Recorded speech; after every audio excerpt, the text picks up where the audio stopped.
This meeting of the Statesman is now in order. Dwibs, we need the roll call now. All right. I'll go starting by myself. Agent Strongbow here. Excellent. Agent Champagne. That's you, Pedro.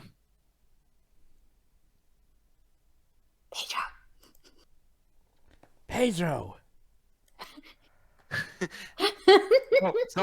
Sorry, guys. I was taking care of my doggo.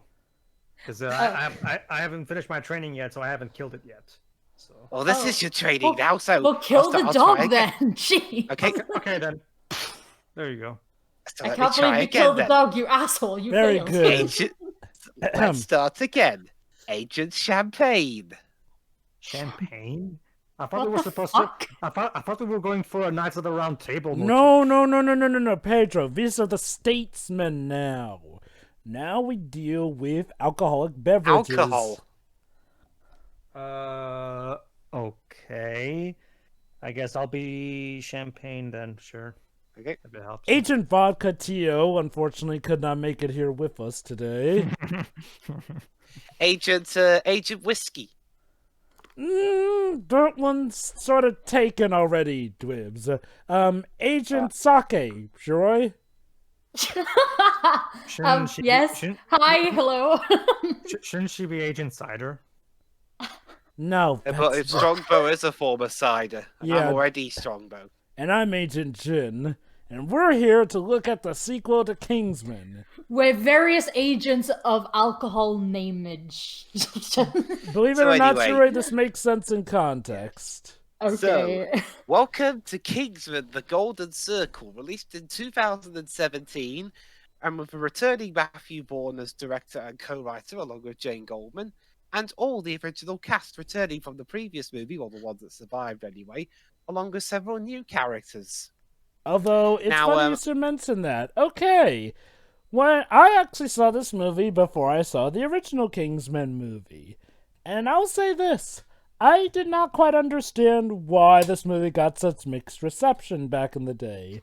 Now that I've seen the original, and now that I have time to reevaluate, I see the reasons. Let me put it like this, Pedro and Shiroi. Did you like the first movie?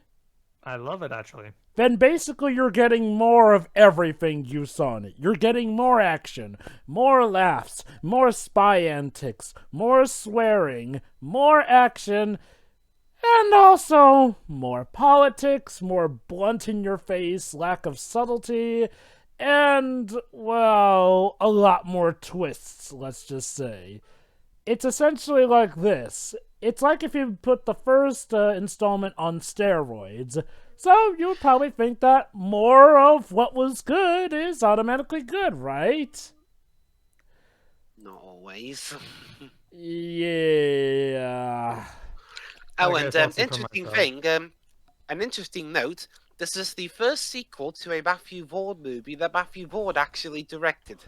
You know, a bit of a fun fact. So basically, Matt, this is all your fault.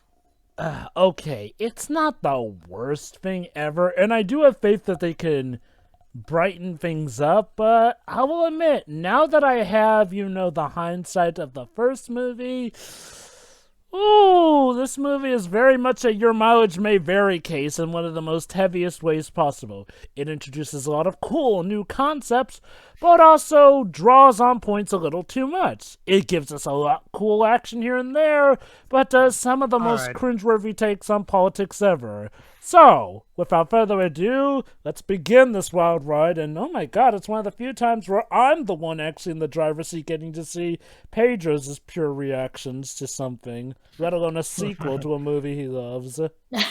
Okay, so start before the 20th Century Fox logo in 3, 2, 1, go. Incidentally, I've been looking back at some reports on the first movie, and apparently Matthew Vaughn swears that the president in the first movie wasn't Obama, even though it looked like Obama and sounded like Obama, but Vaughn claims it wasn't Obama. Okay, I totally believe you, dude.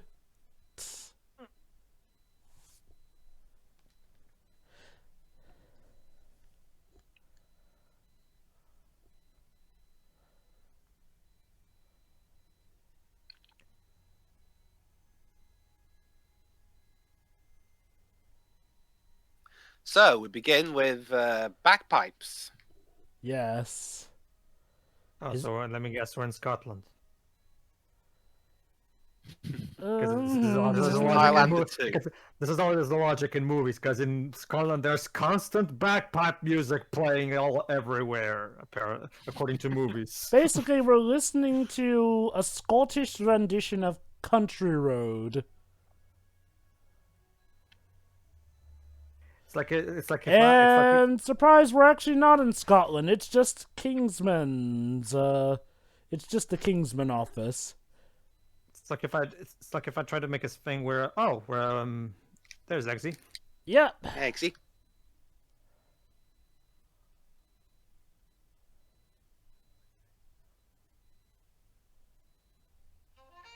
Dun dun dun. Charlie again. You remember You the again. rejected Kingsman applicant? Yep, he's back. Well, what do you want now? To shoot him.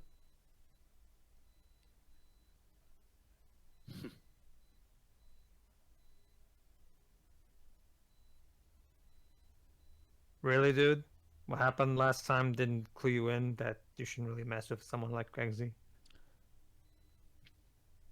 I didn't recognize him at first Uh, before the glasses thing. So yeah, Eggsy, why are you allowing? Oh, okay. There you go. all part of the plan.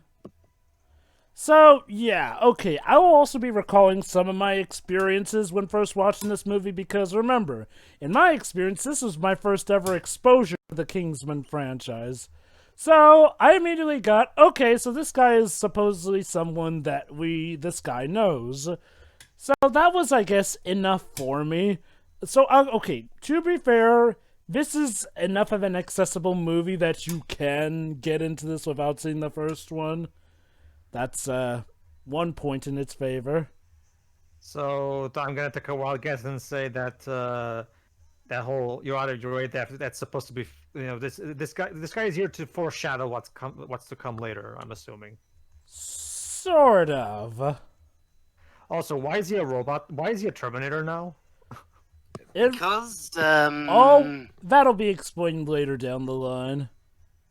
Let's just say he did not take his rejection of Kingsman and Eggsy doing what he did to him in the first film that well. Okay, here's one of my problems with the movie. Yes, the action in the first movie was very silly. Mm-hmm. But that's the thing, it was very silly. This is, Oh, yeah. daft. Well, to be fair, I mean, this is just as over the top as you'd expect. Like, I mean, yeah, you can argue that, now that Eggsy is already a Kingsman, of course we're gonna have more action right from the beginning compared to the first movie. I will say this, that, I also do love the music used in this movie. Like, Well, if the there... composers from the previous movie are back, or are you talking about the, licensed tracks? I don't really, Both. I don't really expect any kind of like Galahad said in the first movie. Give me a good old fashioned over the top one any day. Like the whole point of this is to be a throwback to the Bond movies from the 70s and 60s. Whoop! So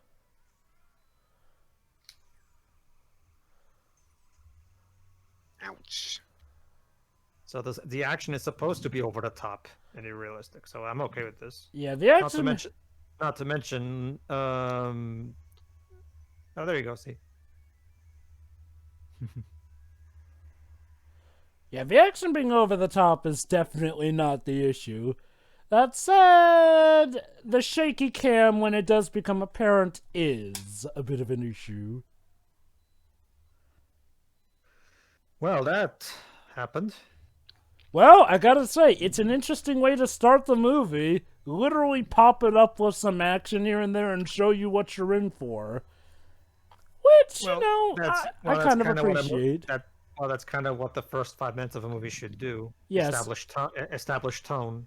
So I'll just say this. The first few minutes of this movie actually do give a pretty good impression. Yeah, this is fine. It's fun. And I'll admit, okay, now that I do have the hindsight of the first movie, one thing that I feel actually does improve is getting to see Eggsy more in action as an actual Kingsman. Like, what's the time skip for this? 2 Yeah, hours. how long has it been since the first movie, though? So let me check. Hey, Merlin. Hey, It must have been a bit. Well, it can't be that much, considering this movie came out A 2 years year. later. Oh, there you just go, a year. see. I mean, the movie only came out 2 years ago, so I figured it would be at most 2 years. Well, actually, 3 years ago from now, but, you know, I think you mean like 2 years after the first one. Well, that's the thing, Jova. Like, the Kingsman came out technically in 2014, but for most of the world, it was 2015. Yeah. So it's kind of one of those bits of things like 2014 if you count that festival where it premiered, but technically most of the entire world and all the masses got to see it in 2015. So it depends. Some IMDb lists it as 2014 technically, but there are other places like Rotten Tomatoes that list it as a 2015 movie. It just varies depending on who you ask, basically. So, Glibs, what were your first impressions of the first few minutes of this film? Since, you know, okay, I'm from the perspective of somebody who saw this before I saw the first film. You're from the perspective of somebody who saw this properly. Decently fun sequence, but some of the CG's a bit iffy, but, you know, whatever.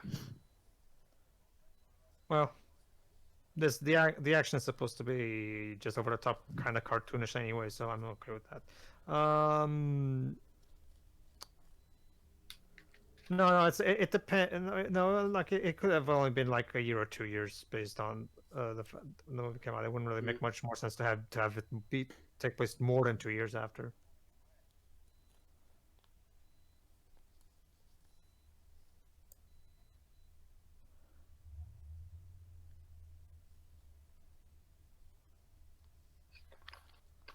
Down he goes. I love how the music went Pirates of the Caribbean there for a bit.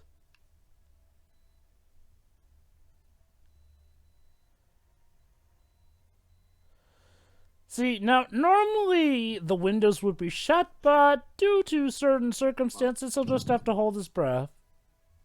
Mm-hmm. Sure would be a sucky time for the system to glitch. Again, generally my issues with this movie aren't what's on screen. It's the script. That will become quite apparent later down the road.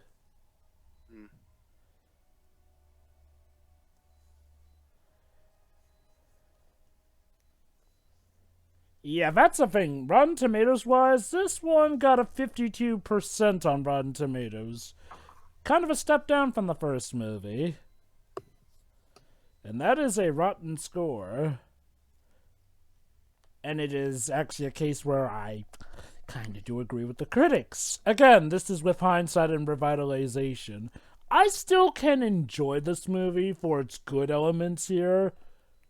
But I do recognize the problems it does bring later down the line. Our commentary the other day was your first time seeing the first movie, right? Yes.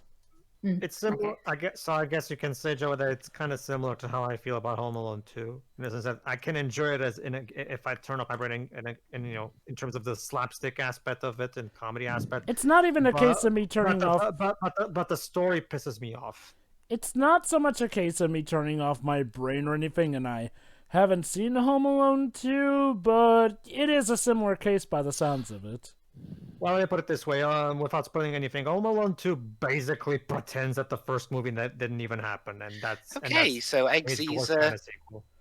okay, so Eggsy's brave enough to at least go home for a stinky sewer, but yeah, he didn't notice that apparently. To be fair, time was kind of the essence. So I could look to the mirror. Well, He's trained to look out for stuff everywhere he goes. Wait, Galahad? yeah, remember Eggsy became Galahad. That's the name he took it from yeah, Harry yeah. when he died. Well, not Yeah, when he right. died, but a bit later, yeah. Yeah, right. Yeah.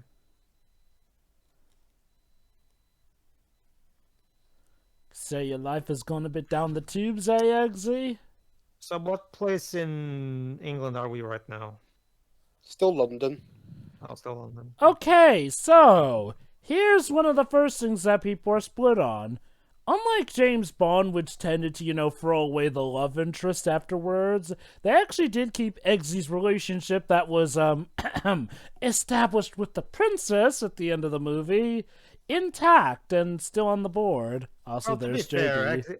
Eggsy's not a James Bond clone. There's nothing wrong with him having a steady relationship. People were kind of split on this for a few reasons. For one thing, people were glad that, unlike most Bond's girls, she didn't just get swept aside. On the other hand, some people are split on the idea of, Eggsy having a relationship with the princess and potentially becoming royalty, and thinking that, oh, romance? That would probably just drag down the film. Honestly, it doesn't even seem like they're even acknowledging the fact that she's a princess. I mean, did she give up on everything to be with him here? Because Oh, don't worry. They do go into how, she actually is a princess way later in the film and all that. But, okay, that's just the thing people were split on. Dwibs probably knows what I'm talking about regarding the royalty, though. That's, like, way later down the line. Oh, I'm curious. What were your thoughts on that, Dwibs? To be honest, that's the one of the parts of the movie I can't really remember. Fair enough.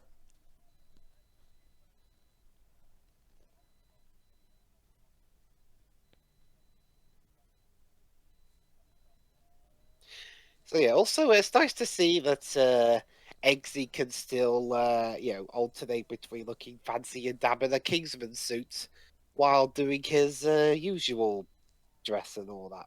With drugs. Also, that was actually a pretty nifty transition. So here's our new villain of the movie, Poppy Adams, played by Julianne Moore. Julianne Moore? Yep, Julianne Moore. Okay. Poppyland. Well, then again, she's American, so yeah, I guess yeah. This is kind of like in reverse, in British movies, the Americans are the bad guys. Yeah, kind of to a fault in this movie. Not to mention it's a Matthew Vaughn movie, and this okay. So, you know how I mentioned that this movie is essentially the first movie, but done more of. Let's just say if there's one thing that kind of put off a lot of Americans watching this movie was that, well, this movie is kind of like, yeah, I'll say it feels like it has a fetish for villainizing America. Like, I think we actually mentioned that towards the end of the first movie's commentary, but carry on.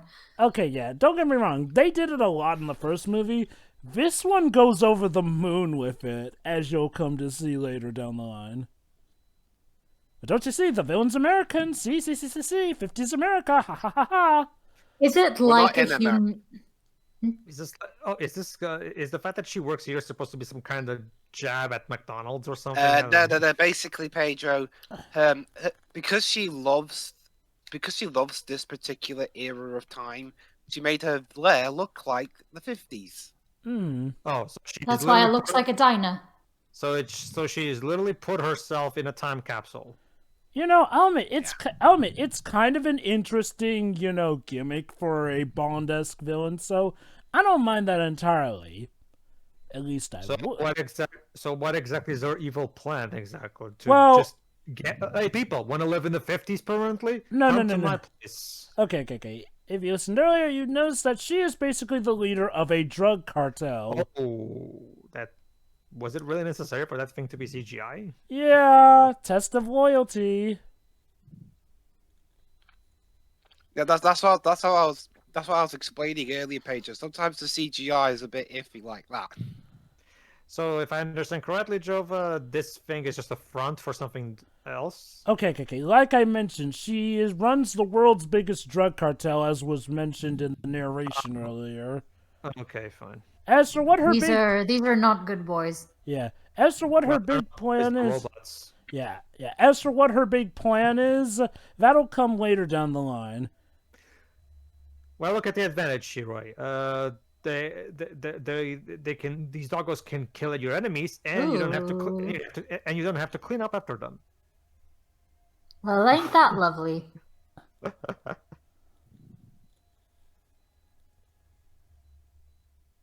Ooh.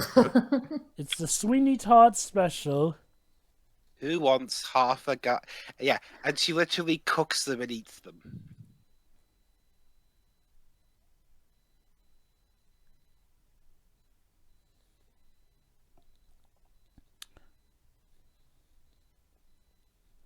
Basically, Poppy wasn't too happy with, one of her employees immediately bringing in one of his friends here, so she let the friend join, at the cost of putting that guy in the meat grinder to teach him a lesson. Oh, so don't bring your friends home without permission. They'll Pretty fucking much. die, or you'll die. Yeah, pretty much. The friend got to join, but the guy who brought him, well, let's just say he'll be tending to the meat service. Okay, like, There you go. I'm fine with this kind of humor, but it seems a little, like, even for this movie, out of place. Like, there wasn't anything Okay. like this in the first we've got movie at oh, all. Colin, Yeah. well, it's nice they got Colin Firth back to do some flashback scenes to cover up the bases that we might have missed in the previous movie with Eggsy during his training. Yeah, it helps brighten up more on their relationship more. As for what you said, Plus we get Colin Firth back, even if it is just a flashback role. as for what you mentioned about Poppy Shiroi, it's like I said, this movie does like to up everything to 11, including the villainy of the villains.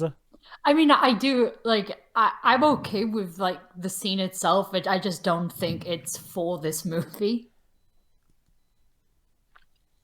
Well, I can kind of understand the idea of having an incredibly cartoonish bad guy, because let's face it, Samuel Jackson was also very cartoonishly evil in his as well. I can understand the idea of wanting to, okay, let's turn it up now let's just have fun with it. I can understand that logic. It just depends on if they're just gonna have it be, oh, it's just an evil cartoonish villain and that's it, or if they're gonna have to try to make some kind of commentary with this, and that would be a problem. To this movie's credit, I don't think they were trying to go with social commentary for Poppy. No, what they were trying to go with social commentary on is another villain, let's just say. I'll just say this. If the movie was mainly about the Kingsman versus Poppy, me and Dwibs probably wouldn't have as much issues with the sequel as we do, eh, Dwibs?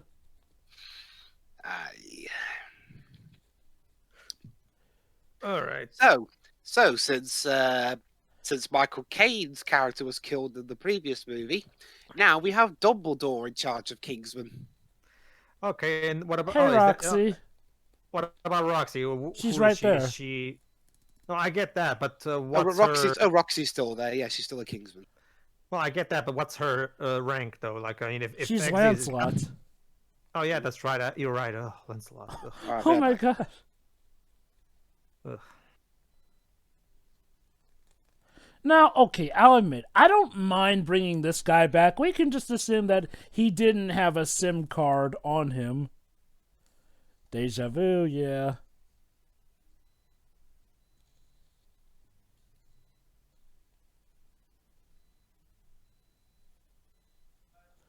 Ah, yes, the fireworks.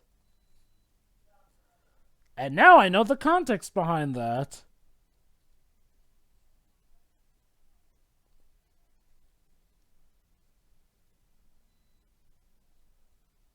Oh?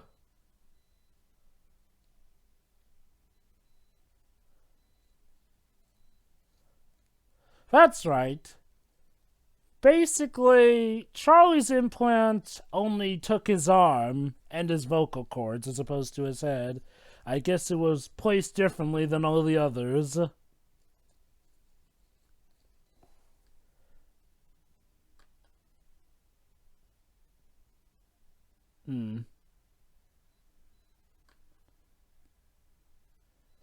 Fancy.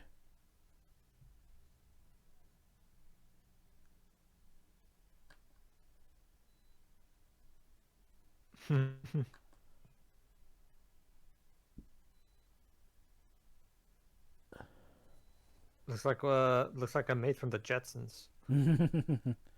Oh man. Well, I remember that their Sorry. inspiration is the 50s. So So Well, yes. actually, the Jetsons was actually in the 60s, but sure. So basically, yeah, this is the ultimate test of loyalty. You get a filling, you burn your fingertips so that stuff can't be traced to you, and 24 karat gold is literally tattooed onto you. Youch. Again, loyalty amongst everything else. Ah, the golden circle.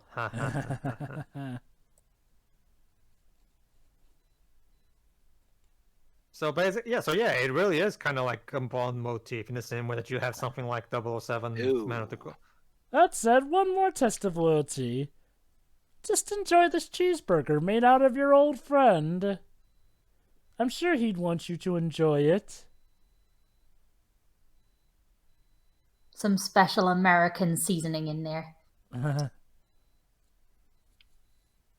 He knows what it is, right? Yes. Oh my god.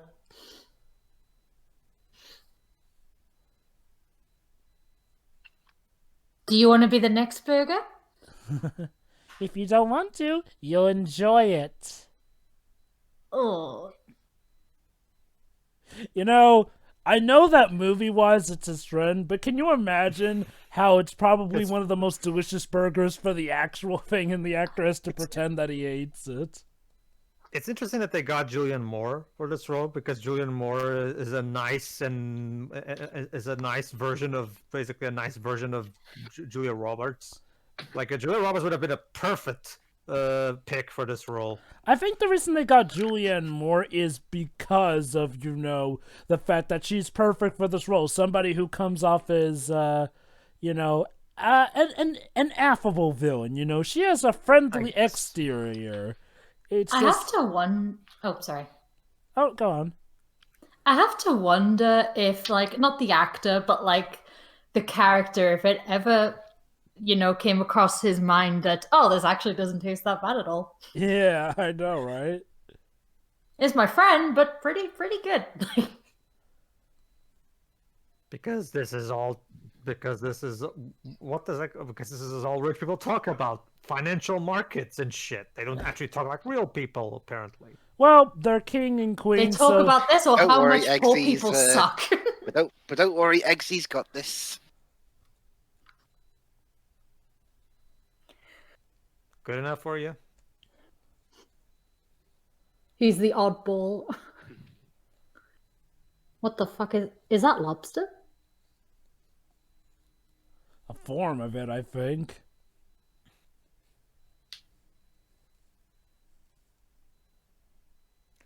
Hang on, I didn't even eat it yet. Well, this guy actually knows things. I believe this. What is this? A fucking quiz? Like, Well, she did warn him that her parents, the king and queen, would grill him, since, they don't just let this is anyone basically- date the princess. This is Who Wants to Be a Millionaire for rich people. Hey, there's Roxy being a great wingman, or wing woman. Ring lady. yeah, wing lady sounds rolls off the tongue better. Yes. Mhm.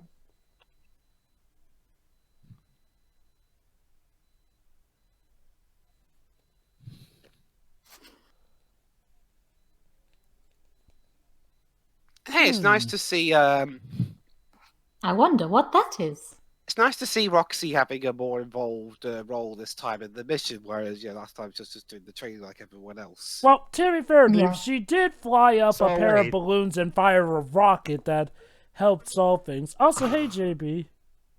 Also, was Eggsy responding to her by sending her texts through his mind or something? Like, seriously. He was Like- using his eyes to type. My guess is that he... How does that work? My guess is that he Morse code... Out of the song. Well hung, Elton gone. Like, seriously, again, gotta love these incredibly caps lock on titles. Oh, snap. On the sun. Well, that's what our newspaper headlines are like. I get that. It's just that, like, I mean, don't get me wrong, we have headlines too, but the letters are usually not taking up a fourth of the fucking page. Like, Oh no.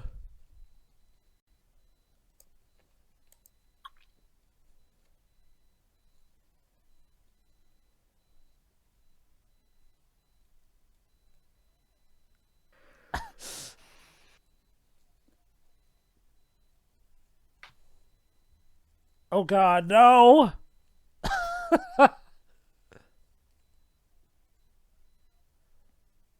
uh, Oh!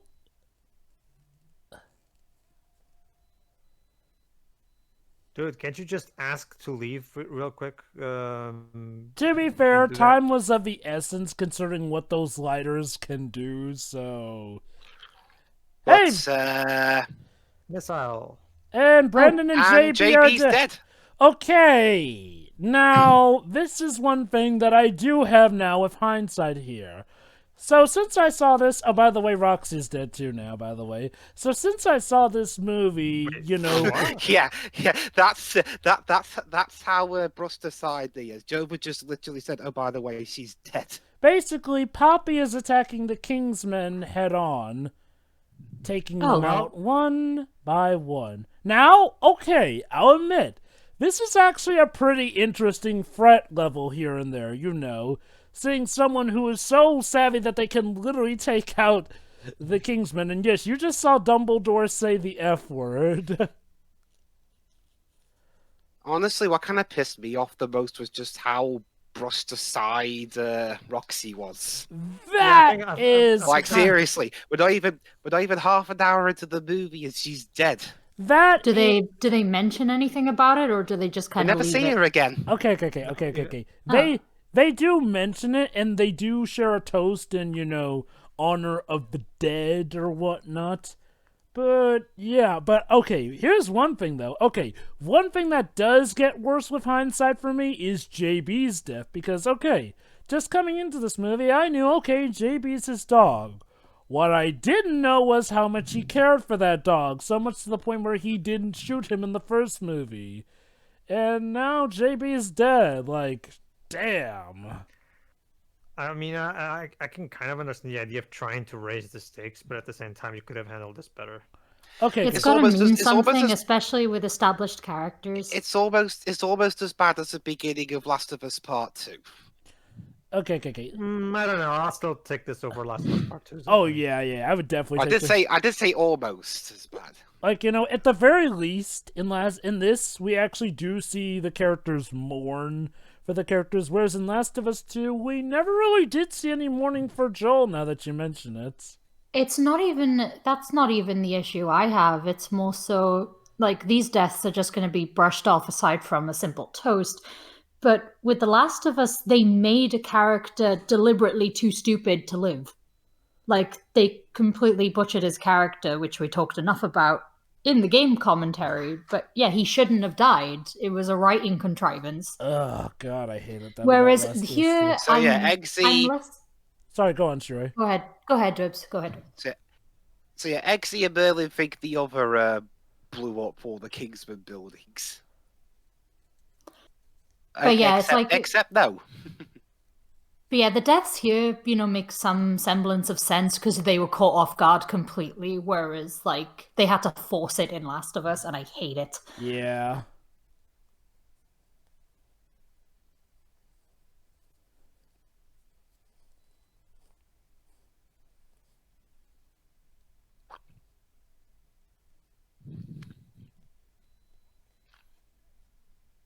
Yeah, no, don't rub it in.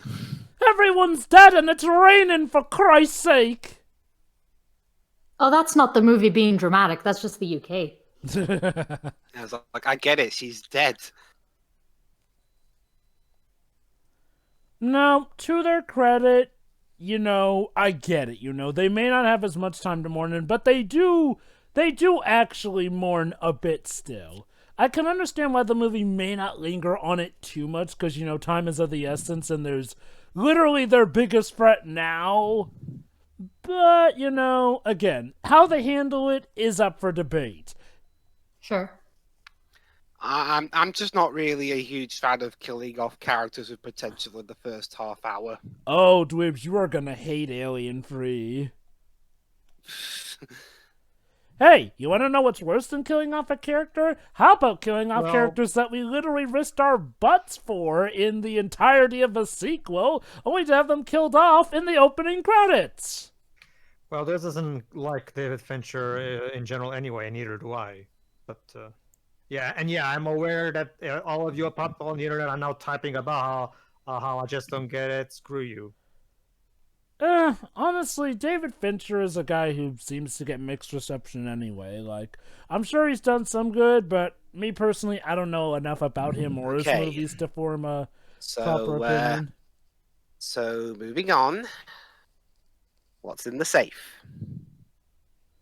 Yes, for the Doomsday Protocol. Whiskey. Oh, okay. Let's have that toast now then, I guess. Yep. Upper class Let's get humor. completely bladdered. You're supposed to get drunk.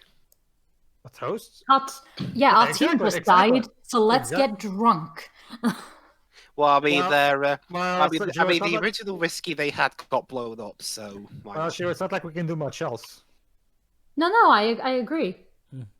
Yeah, exactly. Yeah, now that they're just drinking a whole bunch of stuff, they have to drink to every single Kingsman who died. Which is pretty much everyone but them. Whiskey is a strong drink, boys. You might want to slow down a little bit. Wow, the way they're handling this, it's like Matthew wants to get the morning out of the way real quick so he can get back to the story he wants to tell. Then it is interesting that we get to see Merlin's more sensitive side because he's drunk off his ass. Oh god, he's an emotional drunk. Ladies and gentlemen, drunk marks strong, and also Taron Edgerton. I love the difference though. Eggsy seems to handle better under being drunk, but Merlin just goes completely emotional. Yeah, we've had enough. we do actually want to live, but Distilled in Kentucky. And look at that though. The K is circled. So it's American whiskey. Oh no, the fried chicken. Lol. Get it? Because KFC. He's at that point of drunk. Country road, take me home. Get it? Because we heard a Scottish rendition of that song in the opening credits for this movie. This isn't Scottish whiskey, though. But Merlin's Scottish. Yeah. Welcome to America. Oh, look, get it? It's a building that's literally shaped like a wine bottle, whiskey bottle. So Statesman is it the American equivalent of Kingsman? Yeah. Now, the Statesmen are actually a pretty damn cool concept. With some faulty execution, but we'll get to that later. Are they all assholes? Not quite. Nah. Basically, these are American characters that Matthew Vaughn doesn't write as huge douches. Thank God. Well, it would be very hard to root for them if he did that. Which, you know, Shiroi, you kind of have touched base on an issue I have in this film now, upon my a bit too early for it, I'm guessing. During my reevaluation of this, yeah, but yeah, you know what? You did raise a good point, actually. Hey, Twibs, look, it's Channing Tatum. Oh boy, you mean the guy who was advertised on the posters and the trailers? You know, an up-and-coming actor who I'm sure is gonna play a big role in this movie. Mm-hmm. Sure. He gets killed immediately, doesn't he? He literally has a whiskey bottle on his belt. Oh, are they all going to be cowboys? Yes. Well, we're in Kentucky. Oh my god! So, get it? We're in Kentucky. Everyone acts like no, a every cowboy. American is a cowboy. So let me get this straight. So, Matthew is definitely the master of stereotyping. All British agents are, James Bond suaves wearing suits kind of guys, and all of the American agents are cowboys with guns. Like, don't get me wrong, cowboys are damn cool, but yeah, the stereotyping is on point. Like, okay, with the Kingsman, I get why you... Don't you mean it's not on point? Well, I mean, stereotyping is on point. So Yeah, that's what he's saying. pretty much. Okay, now no one's gonna want to drink that now. Oh boy. Instead of shooting you with my gun, I'm just gonna beat you with my fists. Well, he doesn't want to immediately kill them, though, essentially. Plus, I mean, even though they're underground, causing a diplomatic incident could. Okay, at the very least, Vaughn actually does allow the American division to be pretty cool still, seeing as how Channing Tatum literally just took out the two of them. Well, plus, I mean, considering who their leader is, yeah. Oh, yeah. And now we're in the construct? Oh, okay, never mind. The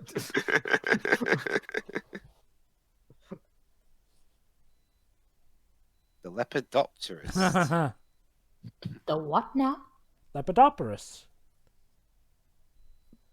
You've been living in a dream world, Eggsy. Yes, you're actually truly American. Don't drink it out the bottle. It's what real men do, dwibs. It depends. Well, yeah, the idea is to do the torture thing, kind of.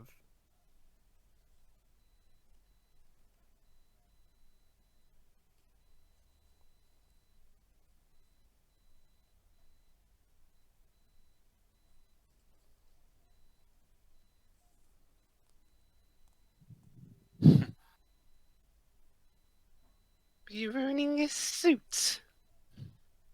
Their suits.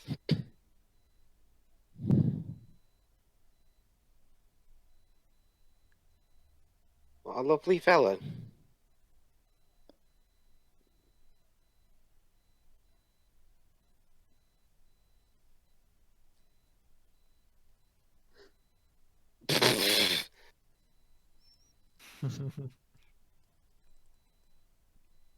Classy as other, Merlin.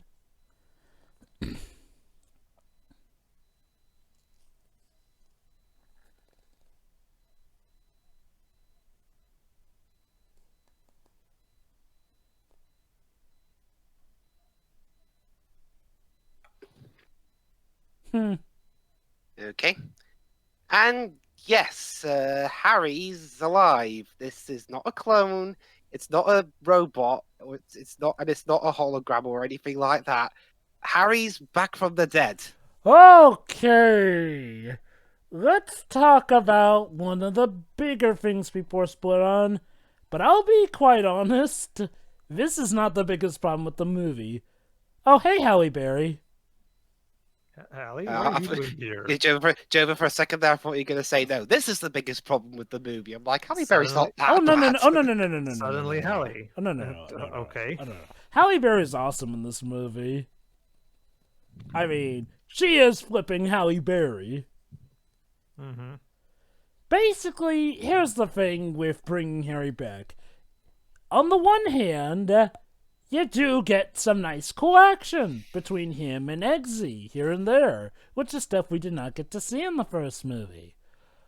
On the other hand, it really depends on how much you cared about his death here and there, and even still, with or without that, it's complicated. I'll explain more later. Yeah, okay. They do explain how he's alive, but it's dumb. I mean, okay, to be fair, it does depend on your suspension of disbelief. That said, Of course, you're gonna do the amnesia thing, of course. Yeah, but Joe, but here's the thing. Death, if you remove death from the equation, I'm not gonna buy it anymore when a character dies. They could just bring him back to life. Oh, don't get me wrong. Exactly. I do get where you're coming from. I do get what you're coming from. That said, in terms of the suspension of disbelief is how his death was, let's say, prevented. Also, yay. Basically, it's his memories from back then. So yeah, now he thinks he's a butterfly enthusiast. He's sort of, reverted in a way.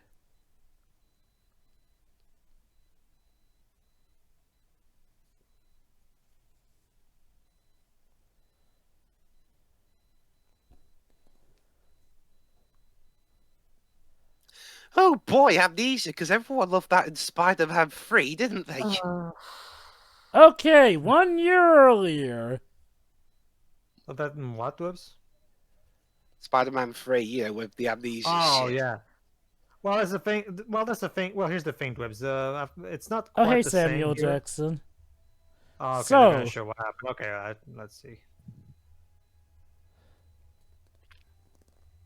Okay, Sam, I don't care. Okay, Sam, I don't care if your back is turned. How did you not hear this helicopter? I assume he had left long enough at that point. So basically, they Oh, it's a came good in. thing that these guys happened to be here right on time to pick him up.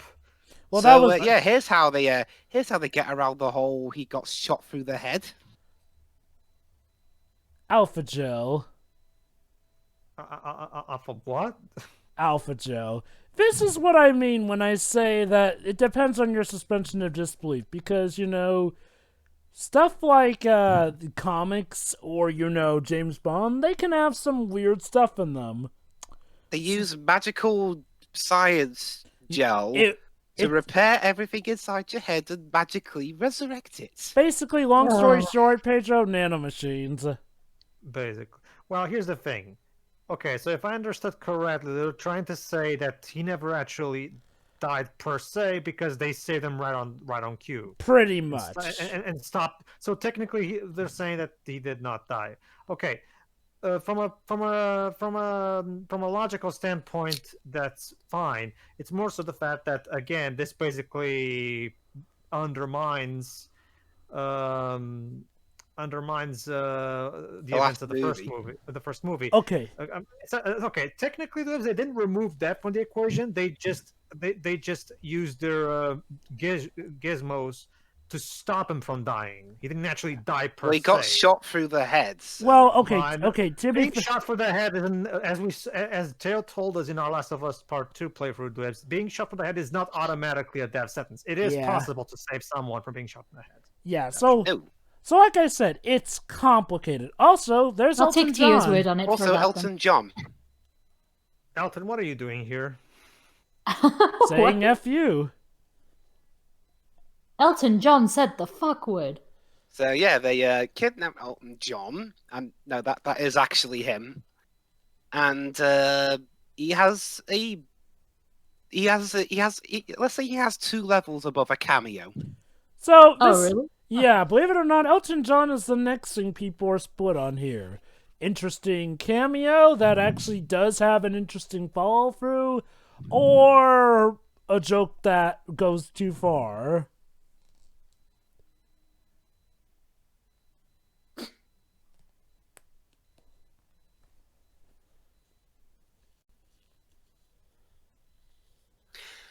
Oh wait, hold part of me on. wonders- This is the part where she starts explaining her plan. Yeah, let's hear this.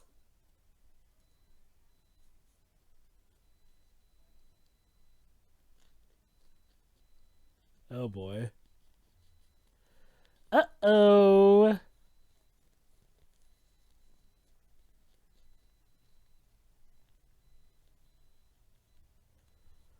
Yeah. Anyway, Jover, one thing I've been wondering ever since I saw Rocketman, since Matthew Vaughn produced that movie, I wonder if Elton was there just so that he and Matthew Vaughn could talk about that movie.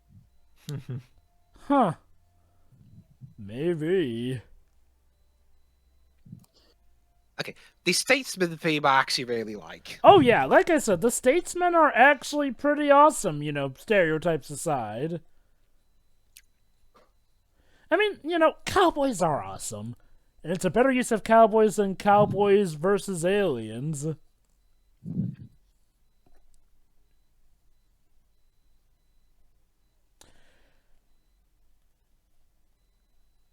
Yeah, Channing Tatum plays Agent Tequila. And here is our the leader of Statesman, Jeff Bridges. Yep. Hey, Jeff. You know what? Casting the dude as the leader of the Statesmen, genius. Also, it's weird seeing modern day Jeff Bridges without his beard. I know! I actually mistook him for Harrison Ford at first.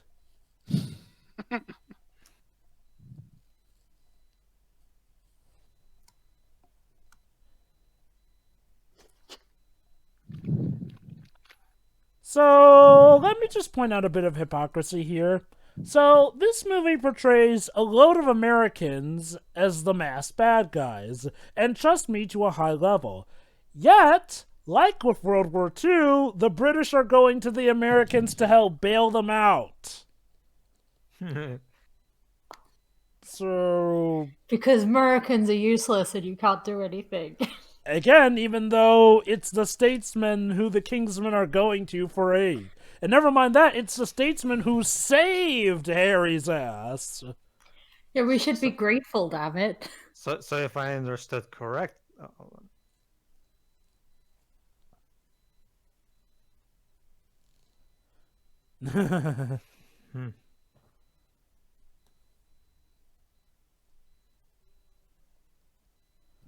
Uh-oh.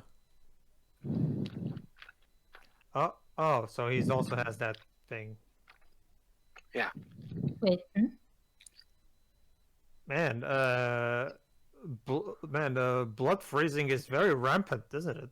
yeah. Hmm.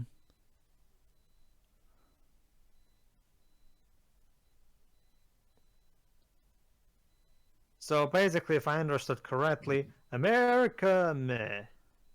Yeah. Yeah. America. No America's I can't make my fuck you. mind up about America. No, it's the opposite of America. And It's- here... This is America, fuck meh. no. America, meh. And here is Agent Whiskey, played by Pedro Pascal. Need the Brits to help us save the motherfucking day. At New York Statesman headquarters. Again, Sure. sure, that's the thing. It's the Brits going to America for help in this movie. Just like with the wars. You know what, Jova? Harry's room looks like the Queen's room in Gears 5 when she was a child. Aw, isn't that cute?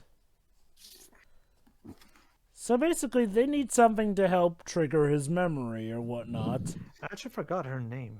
What was her name?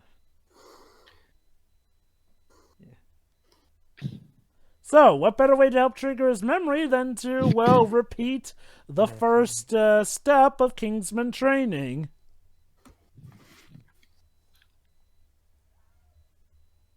But yeah, actually, yeah, that's such a good point. I didn't finish explaining earlier. But here's the thing, though. The way they're using amnesia in this movie is different than the way they use it in Spider-Man 3. In Spider-Man 3, it was the soap opera use of amnesia. As in, like, we want to hold off on resolving that conflict, so let's give him a wang on the head and stick him in a corner, this character in a corner until we need him again. In here, it's just done because they want to have this conflict where, oh my God, they're still alive, but he doesn't. But he doesn't remember them. Could we ever really get Galahad back? The Galahad we once knew. In regards, it also has to do with the fact that he knows of a plan, supposedly, that can help them, but because his memory's not there, that is also a bit of conflict here and there.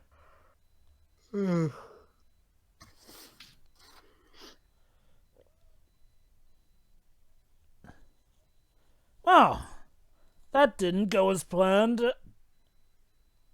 It's starting to feel more and more like Kingsman fan fiction.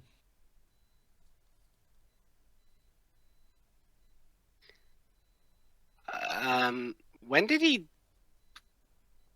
What? Did they? I wonder did they actually do that test when he was training to be a Kingsman?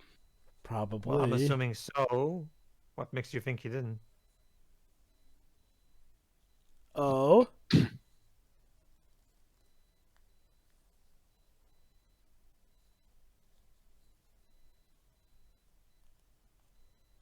So it says ginger ale. Ah. See, whereas the tech support in the Kingsman was named after a wizard, here she's named after a soda, because I guess soda is like the next best thing to alcoholic beverages. Okay, so basically, Eggsy's mission now This is something that's also not that good with hindsight. She's literally getting him a replacement JB. So what is he going to be? So we're going to call him JR, Jeremy Renner. What? Why? Because Jason. Remember, Joe. One of the names people that Michael Caine thought he gave JB last time was named after Jason Bourne. Cute. Well, to be fair, there are plenty of people in real life who, after their dog dies, actually get another dog. Like my mom actually has said this to me actually, because the dog that she because she genuinely wants another dog to take care of because she likes it. It's something people. Writing-wise, it's so similar. Why even bother killing him off in the first place if you just couldn't replace him with an identical-looking model? It's like replacing an iPhone with another iPhone. Now, to its credit, like Pedro said, it is something people do.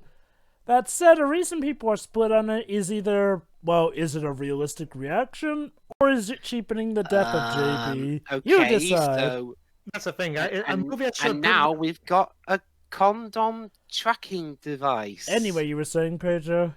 That's the thing, Joe, but the movie has made it pretty clear that the movie doesn't give a crap about the deaths of Roxy and JB. Well, okay. To its credit, it does care. It just has a very stupid way of showing it. Like, we did have the scene of the two mourning, and regarding here and that there. That said, and that scene wasn't really handled as well as it should have. Yeah, it's like I said. Because I should explain what's going on here. Basically, Eggsy has to go to Glastonbury, find this woman who one of the bad guys has been seeing. Yeah. And they literally explained it. As they just literally explained, the only way that the tracking device can work is if you put it in the vagina. Oh, this is the scene the scene that I mentioned that I couldn't figure out which one it was. It's this. Now look, I know the first movie could be crass, like they literally ended it by showing Princess Tild's vagina here and there, but actually, technically, it was a backside. It was her butt, yeah. Well, it was her butt. It was still a bare butt though. I mean, I get them doing that and that, but this, I question the practicality. I mean, okay, I guess they say it's so that it won't be easily tracked, but I have to wonder who designed that and why. It can be, well, okay. Actually, that actually is a good point. This is important, maybe. Nah, it's just him trying to woo her. Okay. Well, I actually do have something to say about that. Allow me. Well, let me put it this way. Yes, I understand that raunchy humor is not everybody's cup of tea, and that's fine. But at the same time, it can be done in a way that again, just like all forms of humor, it depends on context and execution. A movie that we're going to do later in this current batch, not another train movie. Here, allow me to talk about a specific chick from that movie. Basically, they're parroting that mentality that a lot of teenager movies at the time had with the whole, boys are the ones who are always hungry for sex. Girls are more sensitive. They're not looking for sex. They're looking for love, And the movie takes a jab at that by having right next to it a girl, a teenage girl saying, yes, love me harder. And she's having sex as she says this, and he even shows her bare butt for a couple of seconds. The idea is that the joke there is not, look at that, it's a girls, but no, the idea was to take a jab at this whole silly notion that teenage girls don't fantasize about sex. Of course they do. I mean, it's not just boys that fantasize about that stuff. I think a good way to put it like this is also that even Kojima's done something like this, where he literally has a bomb stuffed into a woman's hoo-ha. Yeah, Well, again, that's it's, it. the whole thing inside the thing. I mean, that's not even new or anything. I mean, it's been done in plenty of fiction that tries to have some kind of like. It's not like this is something new at all. Like it's been done plenty of times actually. It just wasn't very good here. Okay. I'll just say like this: for my first time viewing, I was kind of like, okay, I guess Kingsman is this over the top, but it's something about them literally having to shove the tracking device into her. Okay, maybe it's not the fact that they have to do it. No. That in and of itself would be funny if we just, imagine that. I think the problem is how much they show him doing it. Yeah. It's all about context, and even helps further if you know exactly what a movie is satirizing. Okay. Like for example, Shira, you saw. Sorry. This is important. It kind of I'll is. say it later. I'll say it later. Go ahead. As you recall, Poppy has said that Angel, the new recruit, he may be in trouble because he and Elton John were sort of partying with some of the drug supply. And you know the rule of the drug cartel, don't get high on your own supply. Unless you're a rock star, in which case, carry the fuck on. Yeah, sorry, Julian. I love you, and that's exactly because of the fact that I love you that I still think Julia Roberts would have been a better role, because I just think Julia Roberts is just much better at being a bitch than you are. Well, that's the thing. She's not supposed to come off as one. Like, the idea is like, well, she's evil, but she's very... But look at it this way. Think of... She's devilishly sweet, is the way to describe her. You saw Mirror Mirror, so you know how she can really do the whole trying to come across as a nice person, but it's secretly an evil bitch inside thing. Well, that's sort of the... Okay, this is something I never understood. You have the friend be employed by the new thing, but literally all he does is get ripped in half by CGI dogs. Well, again, it's to show... Sorry, go ahead. It's to show that she means business, and and like... Elton John detector. Having a guy be shoved into a meat grinder and eating him. Okay, So Dwibs. what? Okay, Dwibs, hold on, Dwibs. Shoving a guy to a meat grinder wasn't showing she means business. Let me finish. It's to show she means business, but that she also does not tolerate insubordination. And a guy getting high on her own supply is insubordination that she will not stand for. Examples. Also, I need to think be she's made. plenty intimidating. Like, there's But nothing she wrong with already her. did that. No. Like... The first time was for a guy who invited a friend without her permission. This was for somebody who huffed her own supply. Two different offenses, which both get varying degrees of death as punishment. Okay, now as for why I mentioned that the whole bomb and vagina thing is a bit awkward, this is why. I think you helped me realize it's not so much that they have to do it that way, it's more so how they handle it. And it starts off with a very, very, very awkward call. Also, like, Yeah, if I'm... basically, he feels like he has to ask her permission to sleep with somebody for a mission. What's worse is that she, of course, does not understand. This is a freaking fan fiction. Canonical pairing, but there's a canonical pairing in the fanfic, but because the guy doesn't want that pairing to go on, but wants to do it in a way that doesn't make either of them come off as a dickhead, basically saying, is it alright if I do that? Look, like, Pedro's right, Okay, now you have to say it is, dude. Now you have to say it. If you don't, you're dead. Say what? Wait. Basically, he was just saying, "Look, babe, you're the one I want to spend the rest of my life with," and she was like, "Is that a proposal?" And here's where now you have to say it is, otherwise you're dead. No, you can't, because that's a pretty shit proposal. If it is. And like, Jesus Christ. Well, she to be fair, if she's fine with this type of proposal, maybe why not? It's just more so the fact that if she said, but it's the thing, you all know how this goes. If he says, well, not necessarily a proposal, she would go, wait, so you don't want to marry me? So, we all know how that... That's not something I've ever experienced. Well, I guess she took it relatively well. I mean, it's such an awkward situation. Now one could. Oh yeah, about the earlier scene with Channing Tatum. Yeah, I was just gonna say, don't get too used to seeing him. He's barely in the movie, Also, if I may, even though he was continue- on all the advertising and the posters. Yes, you're right. Sure, sure. Yes, you're right. like, since it's actually relevant to what's about to happen, Pedro's right in that, characters shoving things in orifices for, smuggling purposes and whatever is nothing new at all. The thing is, this for me doesn't really make sense because, like, not the act of it, it's just all the other weapons were like really classic, quirky spy things, like with, pens, rings, all that kind of thing. This is like completely different. It doesn't fit in with the weapon caliber at all. And it just seems like, lol, wouldn't this be funny and quirky? And It's a condom tracking. it doesn't fit in the in like the weapon types that we have established here. It's stupid. In the first movie, yeah. Yeah. Okay, there's a South Park episode about Oh, here we go. I love how Why do they have to make it this dramatic? I know. fucking- If there's one thing I actually laughed at, it's that the dramatic music was playing over this, and whoa, in it goes.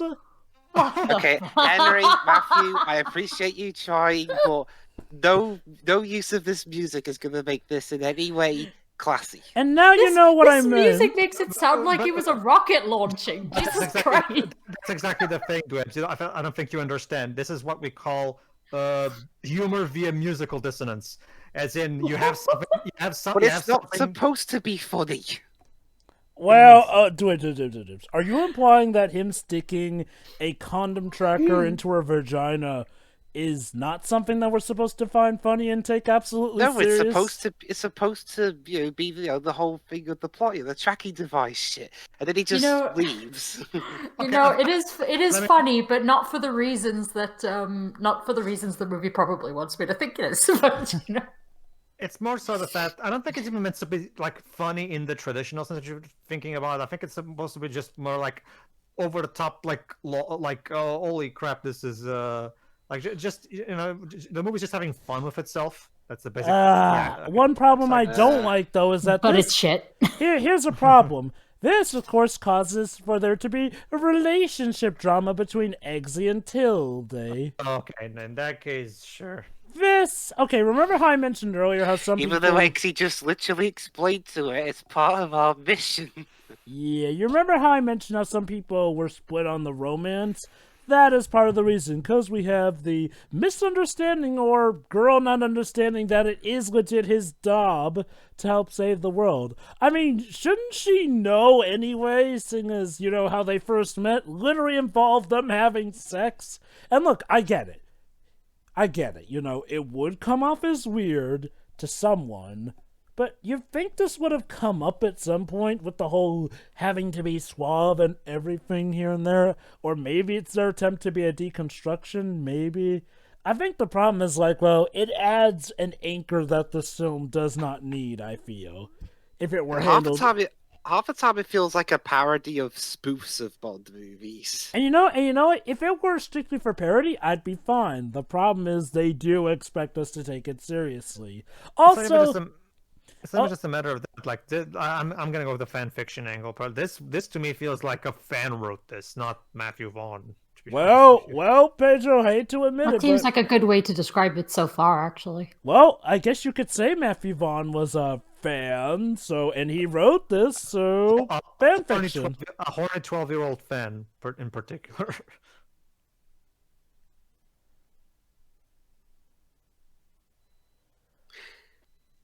You realize that, yeah.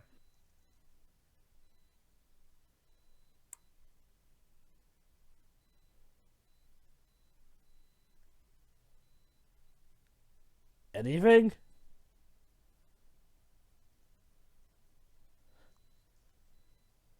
Bit of an awkward pause there. I was gonna say, cut. I mean, he literally had. Oh, by the way, the whole thing about Harry's survival. Yes. Matthew Vaughn intended it to be a surprise. A surprise. Probably didn't help that he was on the movie poster cover. Fox, apparently he outright begged Fox not to reveal it. They Why? didn't listen. Why did they reveal it? It's like sticking Edgeworth To on the warn cover of people? I don't Justice know. for All. It's I like, know, right? Okay. He's totally dead, we swear. Even though he's on the cover. Outrage! Like, okay. I'm honestly more interested in reading those headlines, to be honest with you. Like, okay. Maybe their ideology was like, well, Mia Fey was on the cover of the first Ace Attorney, and, well, she didn't survive. But she was alive in it at one point, and she For the continues to first be case, at present. least. True, yeah. In fact, screw this. I'm gonna go on Google Images and read some Sun headlines. Wait, hold Oh on. god. Don't. The thing is, like, okay, both movies made me laugh, but this is not making me laugh for the same reasons the first one did. And the princess refuses to respond because, again, as he said, he needs to do this to save the world, but she doesn't believe him. That's right, she doesn't believe the spy who, saved the world a year ago. Wait, That's what? like if actors, like, got mad because their partner had to, like, kiss somebody on screen or whatever. It's like, it's a part of their job, my friend. Yeah. Exactly. There's a House episode that I love where the two patients are a couple and they're both porn stars. So and they also explore that topic in that specific context actually. Oh, so that's cool. really so that's really good about that. This was admittedly an issue I had, even with seeing this before the original first film, so yeah. That's actually one thing that's actually kind of interesting. Hold on.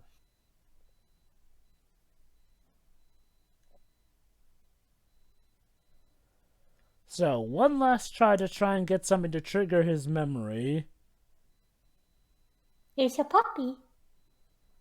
One that's akin to Mr. Pickles. Oh, it's a floof. Oh. Oh, so now you can shoot the dog. Now you're gonna shoot the fucking dog.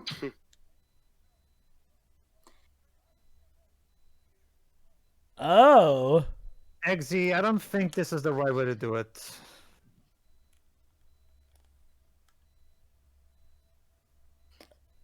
Okay, remind me again, why does he need Harry to remember so badly again? It's because Harry supposedly knows a bit of intel that could help them out with this particular one, hence it being part of the Doomsday Protocol. Also the butterflies. It's all a part of him remembering. It's symbolic of something, I don't know. The butterfly effect? But that Oh. doesn't make... There you go. They finally found the trigger to his memory. What, I was pointing a gun to a dog. I actually don't mind this though so much, but It's not so much about... Yes, it the was idea... a blink. Well, it's not so much like if it's more so the shoot the dog aspect is just there as a for the purpose of making a point. It's not about the dog itself. no, I know that.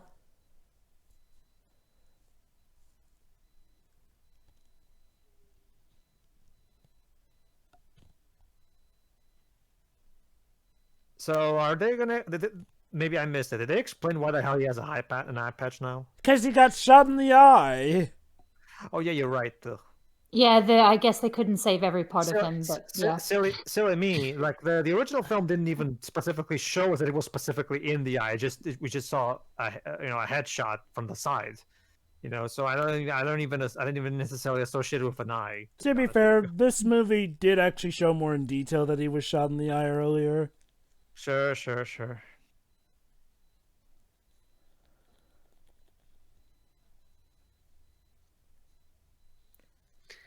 Now, And then Harry's memories occurred, and he met Merlin once again. End of chapter 5. Now, like I said, honestly, Harry being back is not what I consider the worst problem with this movie, if even a problem at all. I consider it something that does at least allow us to get more action with Harry that we didn't get to see, like stuff like him and Eggsy side by side, so I appreciate that. That, and there are bigger issues with this movie. I'd say I'm a little bit more forgiving of it also because much like the deaths in this movie, they didn't really mourn it all that much. It wasn't like this whole big dramatic oh boohoo thing. Again, like in the first movie, it was sort of a case of, we don't really have time to mourn, so... But yeah, that was kind of a case in the first one as well. If they made it like this, a big, hullabaloo over it, I'd mind a lot more. Oh God. Okay. Okay, Matthew, calm down with the slurs. Okay, Jesus. Okay, and now, okay, here's a bit weird. The whole reason the whole bar fight in the first movie happened was because Get it? I'm Southern. It was started indirectly, of course, by Eggsy. But here, some random arsehole gets up and tells him to piss off. No, okay. No, it's supposedly that it came the fuck out of nowhere. Yeah, let's reference the first movie. Why not? Yeah, sure. Yeah, people love this scene in the first movie, so let's do it again.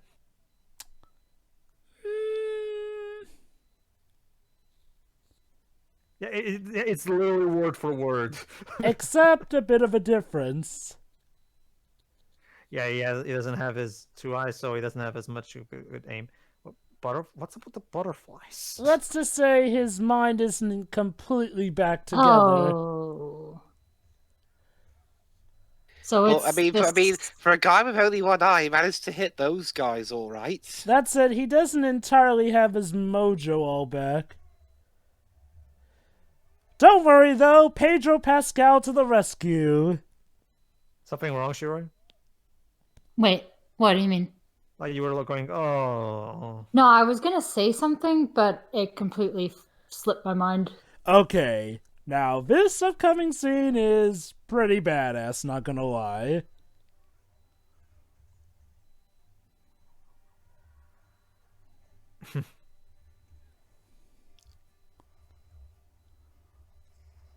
Yes, he is pretty good with a lasso. And a knife. Oh! Ooh. That was cool, though. Yeah.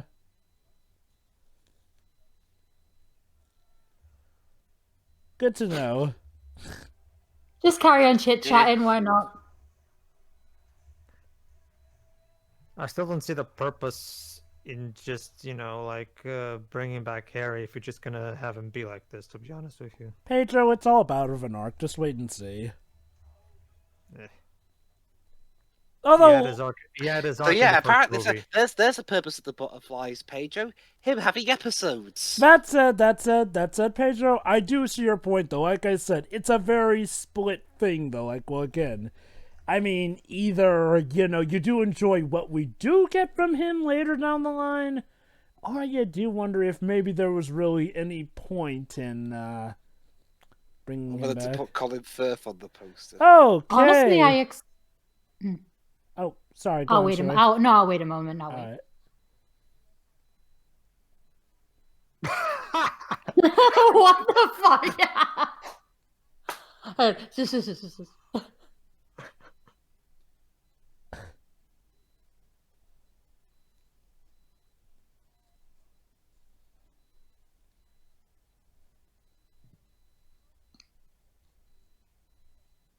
Uh-oh.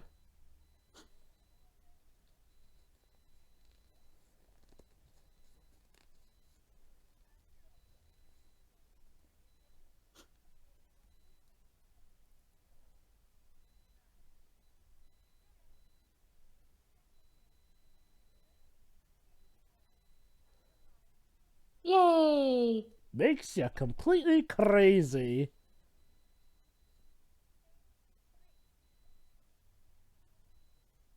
Sucks. Oh, that's not fun. She gives me an Umbridge vibe with her suits and her Yeah. demeanor.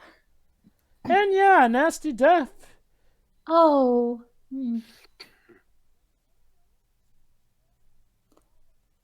Oh, there is some good news. So she's literally creating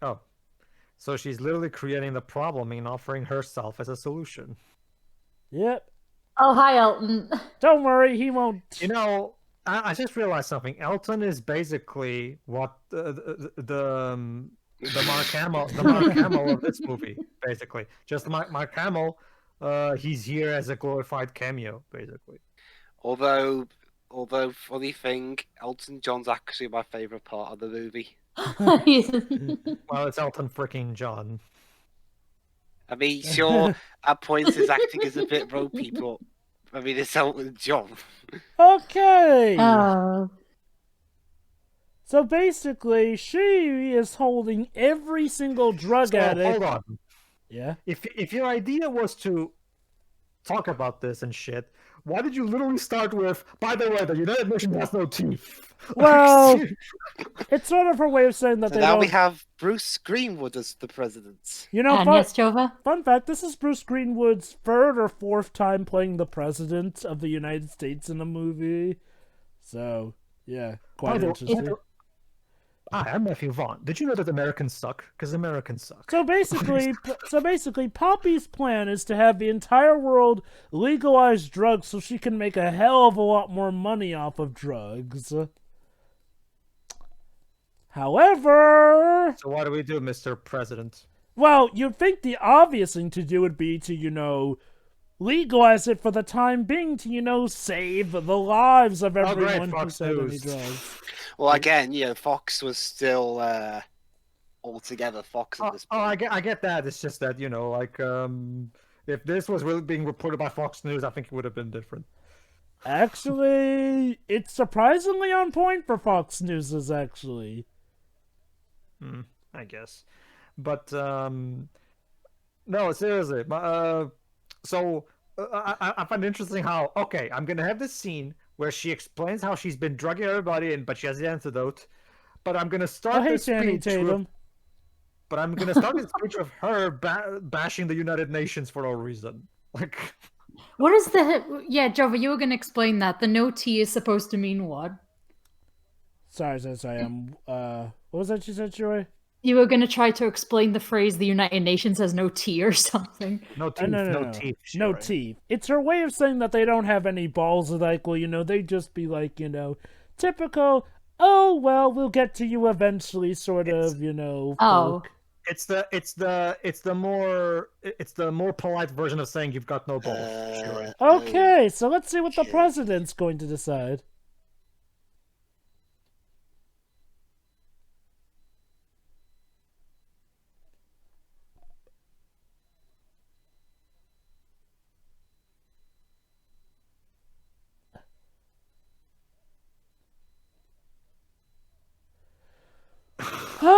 Okay. Oh, no. Maybe you guys. I don't. With the way he's acting and the red tie that he's wearing, I don't think I Matthew Paul likes wonder. Republicans very much. Okay, look. I wonder. Do not get me wrong. The GOP have a lot of problems to the point where you could joke about them being blood-sucking vampires. But literally going for a mass population to die. Don't you think that's okay? That's a little too much. Like, Matthew, why can't you just keep it in your pants? look. Also, not only that, for the weed specifically, in America, some of that would be, medical, prescribed. Exactly, like that's the thing. There is no gray area whatsoever. Yet, basically, Shuri, it's their take on the war on drugs. You know that thing Ronald Reagan is responsible for that. Yeah, let's be honest, did more harm than good, and I get it. That was a big screw up. But I'm sorry, even Ronald Reagan at his craziest, and let me tell you, he could be pretty flipping crazy, I don't think even he would have signed off on this. It's like imagining him signing off on that stupid State Home of the Ugly from Garbage Pail Kids. Also, not even just... also, not even just that. Your politicians, I mean...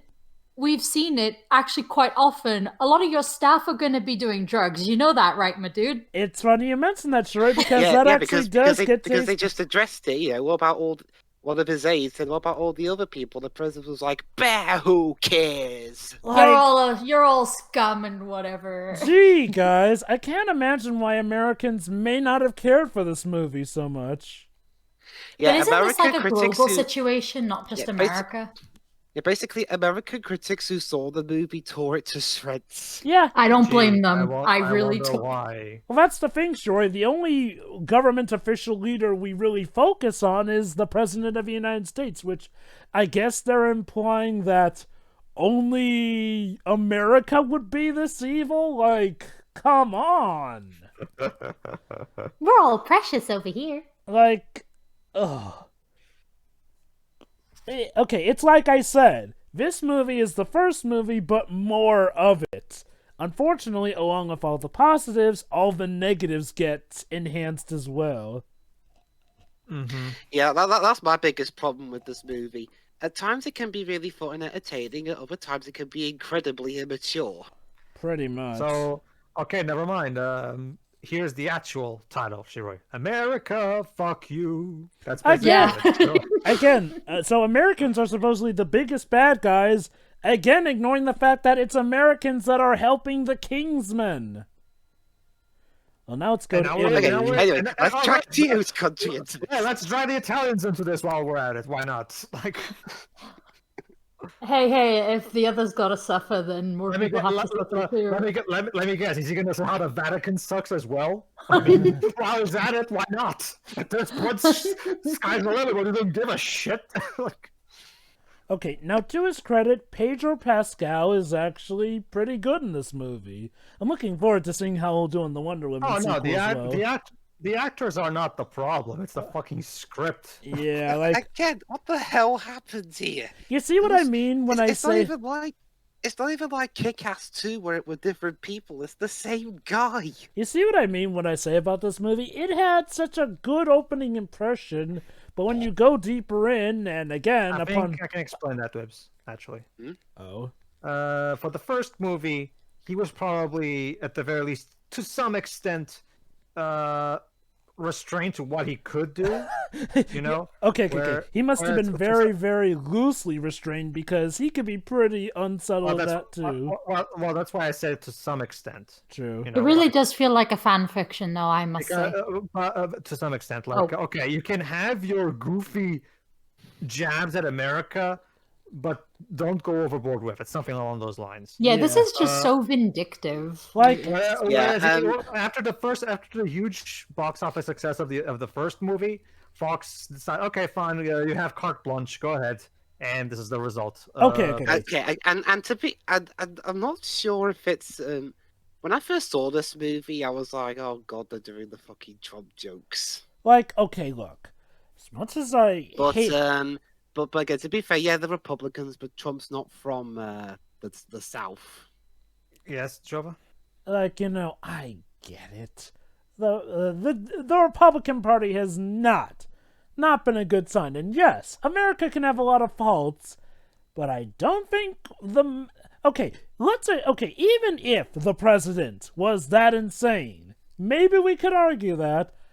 Keep in mind, enough people have to be going with this. I mean, yeah, he supposedly is keeping it secret, but you're telling me that nobody, out of the goodness of their hearts, would leak this to, one of the other branches of the government so that this could be absolutely vetoed and ixnayed? Like, seriously, if there's a reason that a lot of Donald Trump's stupid policies haven't gone through, it's because that other people in government have been working to stop him from doing stuff that would really hurt the country more than he already has. Yet you're telling me that we'd let an idiot do this to the mass majority of the population? Not just that, Secrets 101, the bigger a conspiracy, the harder it is to keep it secret. Like, there's a Okay, reason. to be fair to Bruce Greenwood, he plays the role, well, how you would expect that kind of role to be played. Oh, yeah. And like I said, he's had experience playing American presidents. This is like his third or fourth time. In the meantime, I found this this headline. I love this one from the Sun. Zip me up before you go. Does this mean exactly what I think it means? Like, And yeah, also the butterflies are here to be a danger. What's it called when Hallucination. Jova? Jova, what's that TV trope called? Where things are too easy for our characters. I'll just press this button to make it harder all of a sudden. There are so many variations of it, like, the idiot ball or the villain ball. So I love this one. Up yours, Dolores. Great British Bake. Great British Bake? Oh shit. oh crud. Oh, and this is one that's recent. Pubs shut till Christmas. So yeah, now he's got control of the sky ride. Oh, I love this one. Meg Flick's Betrayal of Diana. You're so funny, son. You're so funny. Good luck, Eggsy. So yeah, Harry's not going to be able to be of any help, unfortunately. System override. Oh snap! Again, why would you bother bringing him back if he's just a shell of his former self? Okay, hear me out. There is a purpose to it. Again, the issue is the ride. Let's say it's one of Like those. this one. Well, the payoff better be fucking spectacular, Jova. Oh boy, it's spectacular in some ways, though. Well, you're not really making me optimistic with what you're saying right now. You realize that, right? I'll just say this: I personally don't like. Okay, let me put it like this: Harry actually does have a good reason for doing the stuff he's doing. I don't like the reason, though. Maybe you'll like it, but well, Blibs knows what I'm talking about. Well, I Yeah, guess I'll see for myself. Whee! So, well, okay.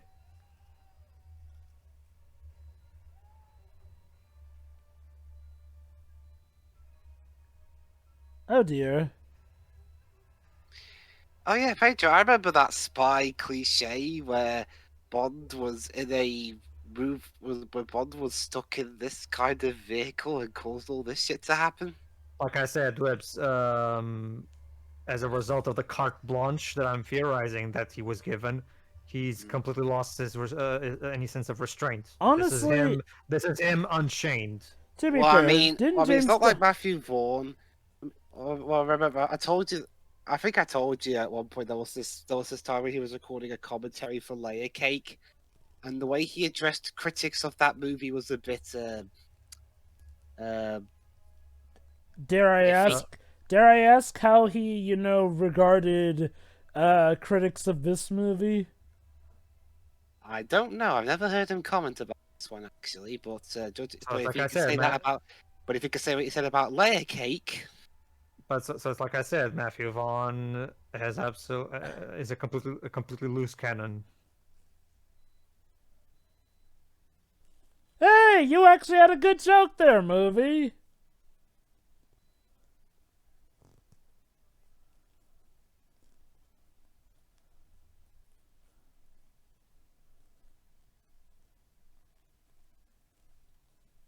So we survived that. Off to the cabin. The cabin in the woods.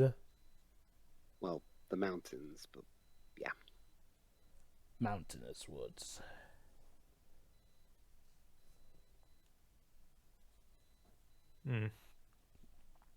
So now we have a sample of the antidote. And now the Mandalorian must take it back to Tatooine. There's our first Mandalorian joke. You happy? Oh, have you started watching it? Yeah. Neat. I swear, all of these headlines are nothing but Oh dear. sensationalist titles. And there goes the antidote. Well, shit. Okay, that scene there is a Chekhov's gun. Let me guess. There's another antidote that the woman hasn't told us about.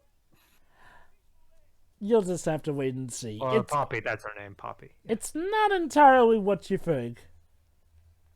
Oh, let me guess. Harry has to sacrifice himself to save everybody.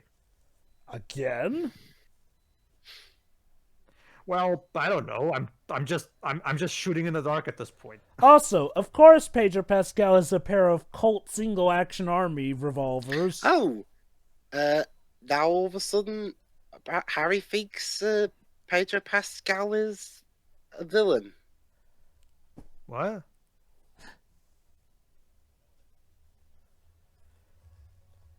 He's a villain because... No, Harry thinks he's a villain. Oh, again, I'm just trying to reason with him. Like, so you think he's a villain because he's taking care of the guys that are after us? Yeah, totally.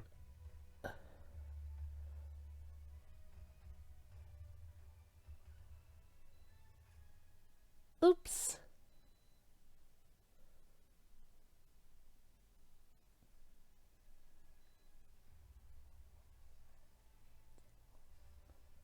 Electro laser rope.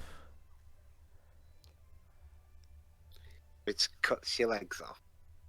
Or I could bisected him. Well, shit.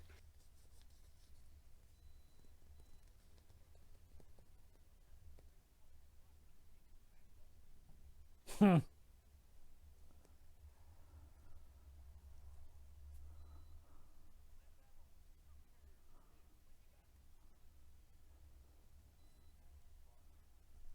never heard of that weapon.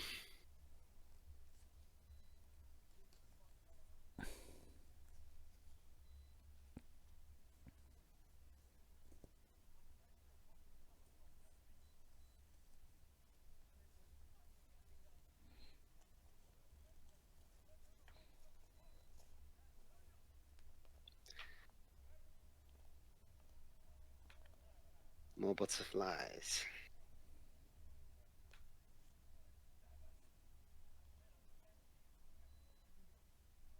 Okay.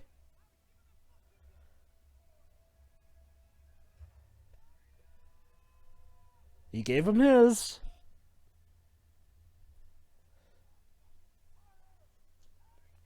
So, Pedro's down! Pedro's down! Mm-hmm. The observer page is right here. So, yeah, Harry is suggesting that, Agent Whiskey crashed the vial on purpose when he pushed him down and out of the way of the bullet fire.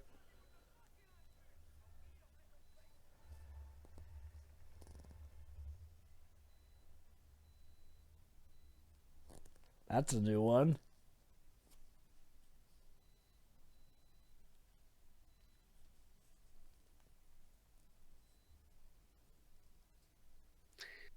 So, yeah. Now they're all, blue, whatever.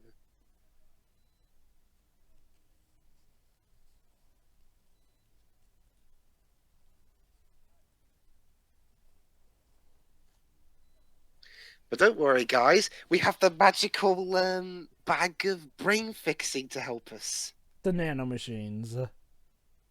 So, take your pick. Is Harry off his rocker, or is Agent Whiskey actually a bad guy? Huh. Okay. Are they gonna go for a thing where he's gonna go insane and he becomes the bad guy we need to take down or something along those lines? I'm going to just let you wait and see, but for now, take your bets. Is Harry off his rocker, or was he actually right?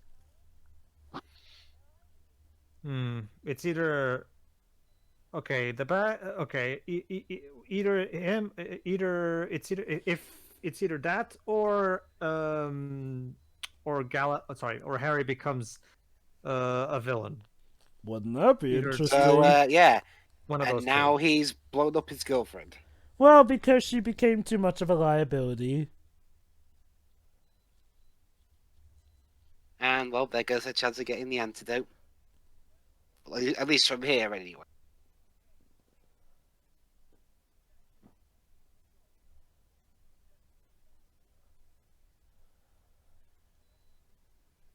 Pip pip. Stop live now.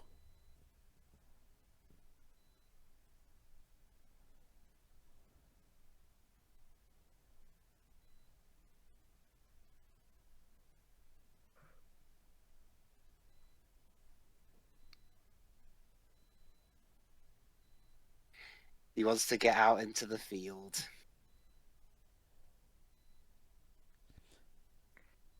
Well, it's good to Oh, see that. Let me guess, these two are gonna be a thing by the end of this. No.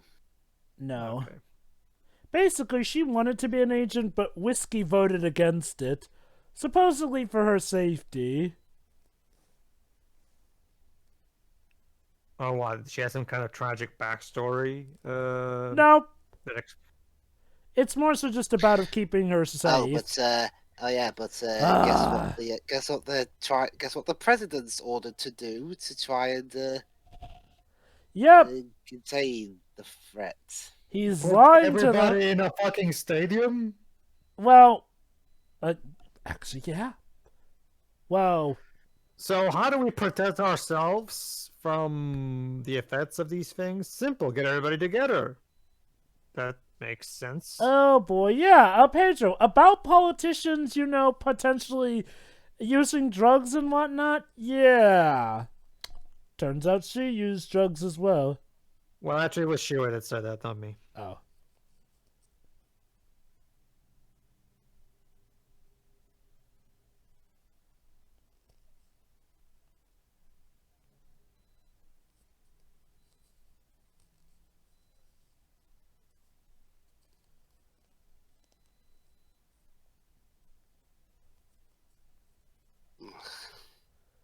Because you use drugs. So yeah, and now the They're president has literally them all putting shoved them in in cages. So what about people who do take prescription drugs? You die! They all have to die! Because we Americans are just Wait, what that the fuck cartoonishly is evil. happening? Oh, Shirley, sure. basically, Shirley, while you were gone, all hell broke loose. Okay, Basically. sure. Oh, Okay, sure. You remember how you mentioned politicians needing to use drugs? Well, it turns out that, the president's aide, that lady, it turns out she takes drugs to help her, with the job. Because, like she said, she works a 20-hour, a 20-hour day work for 7 days a week. And let me guess. In the prison you go anyway. Oh, sure. Here's how it went. She said, Mr. President, you can literally save innocent lives like me. And his response, not that innocent. And then he has her shoved into a cage with everyone else as they're being shoved into cages in a stadium. So Go to hell. Like, look, I'm not going to say that we've never stereotyped anyone in our movies, but from my memory, we don't often go this far, unless it's Russia, and let's be honest, the only reason anyone stereotypes like that in Russia is because, unfortunately, it's kinda true with Vladimir Putin in charge. People who go against him tend to disappear. Also, yeah, Eggsy's girlfriend was also on drugs, so yeah, she's in stage 2, which is mania. I mean, okay, so is it just drugs in general? Like an aspirin will fucking do that to you? Well, more like, they haven't really Do they mean like illegal stuff? I don't. Well, okay. They just say drugs. They never specify it. Oh no, they actually did. The lady specified there was 6 of them. She actually did specify in her speech. Yeah, stuff like marijuana, crack, the big heavies and all that. Yeah. That said, and she's paralyzed. After the paralysis comes death.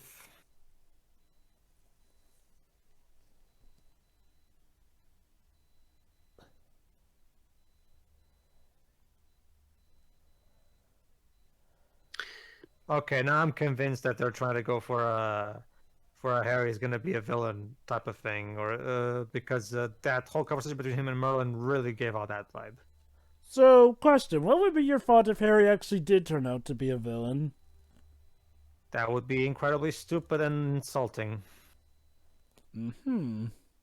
I was just about to say, Jova, I forgot what I was going to say earlier before she made her speech, Poppy. I actually expected him to come back at the end of the first movie.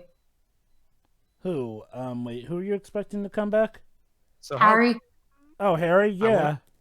I want to ask a question about that, but I'll wait till I expected him to come back to life, like at the end of the first movie. Oh God, the president again. Oh.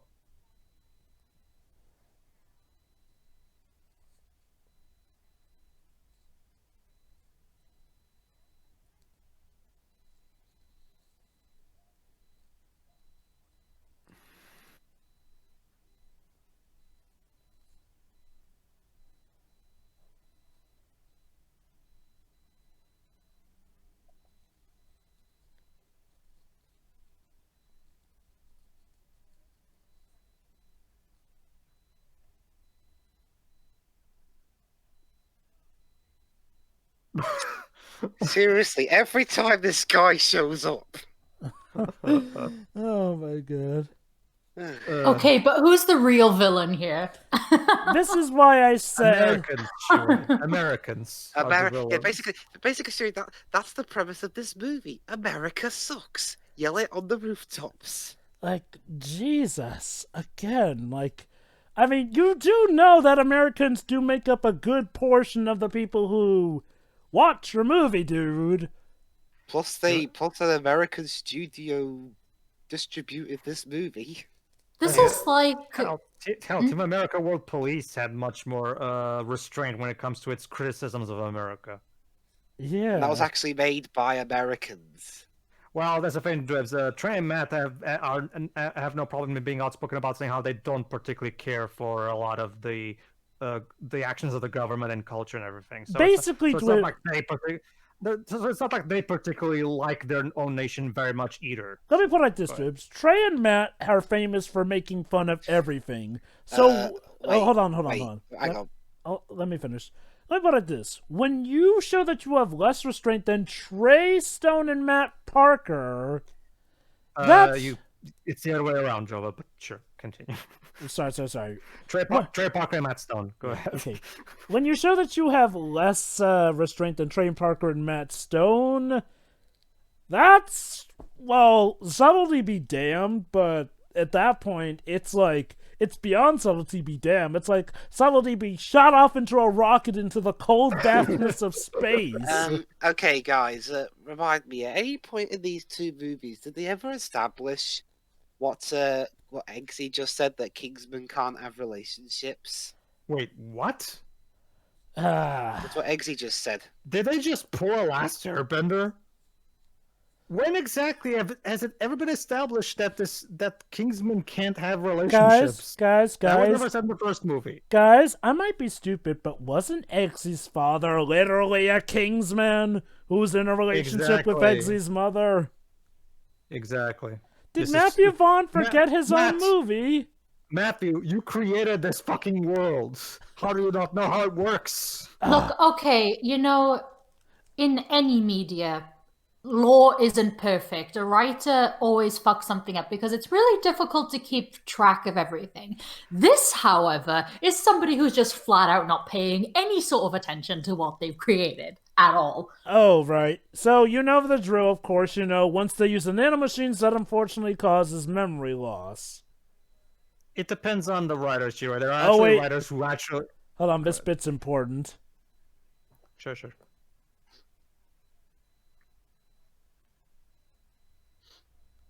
Holy shit, the photo went Harry Potter all of a sudden. So is this gonna be the running theme? Amnesia instantly cured by... Well, again... Random thing. Trigger. Well, again, they actually knew his trigger, whereas with... Yeah. Let's just say... So is Halle Berry secretly evil? Oh, no. She was just, refreshing his memory. Oh. Because that smile that Ellie gave was just... whatever. No, I think that was a got him smile. Like, she'd cracked it. Yeah. Weird. I don't even understand what the hell this movie is even trying to accomplish anymore. This Oh, movie is basically. you'll see what it's trying to accomplish, and Outside of the American suck thing, because I mean that's the one thing that's perfectly clear in this movie. you'll see. We where... get it. You hate America. Anyway, you were saying? Yeah, this movie is basically the worst kind of human suck story, except it's targeted specifically at Americans. Like, Jesus. You know, Matt, I'm not particularly keen on America either, but you don't see. But seriously, dude, calm the fuck down. I know, right? Again, look. If you seriously, it's okay.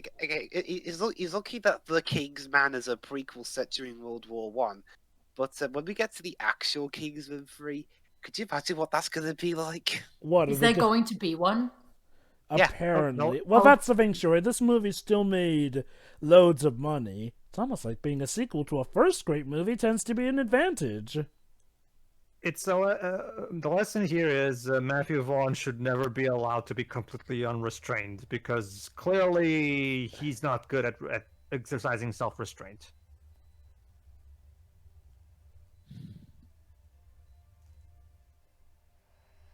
Yeah, I know he's American. You have to put the bloody red flag.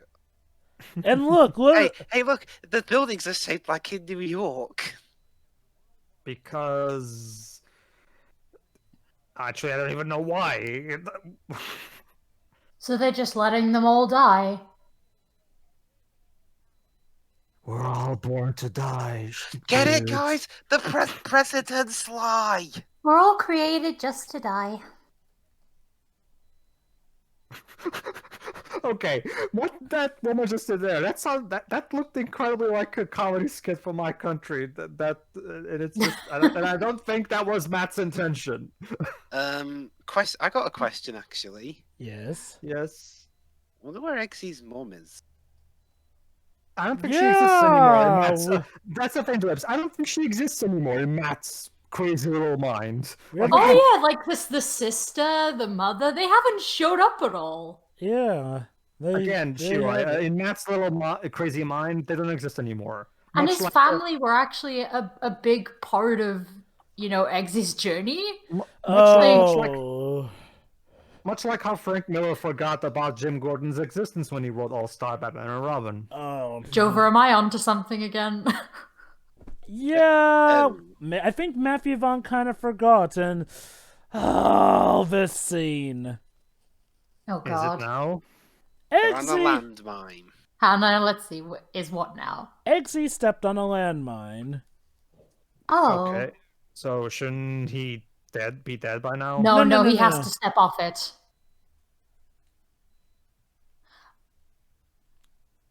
He's basically standing on it triggers it, but I think to let the cap loose, you have to lift your foot off. I think is that right?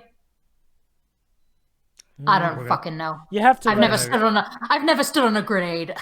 Okay. So when you step on it, that primes it. But afterwards, it's when you release that it will go off.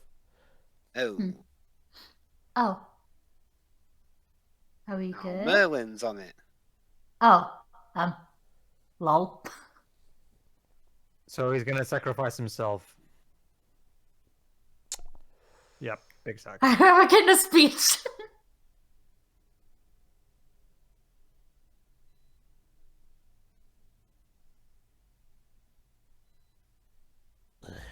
Well, that's just for a split second.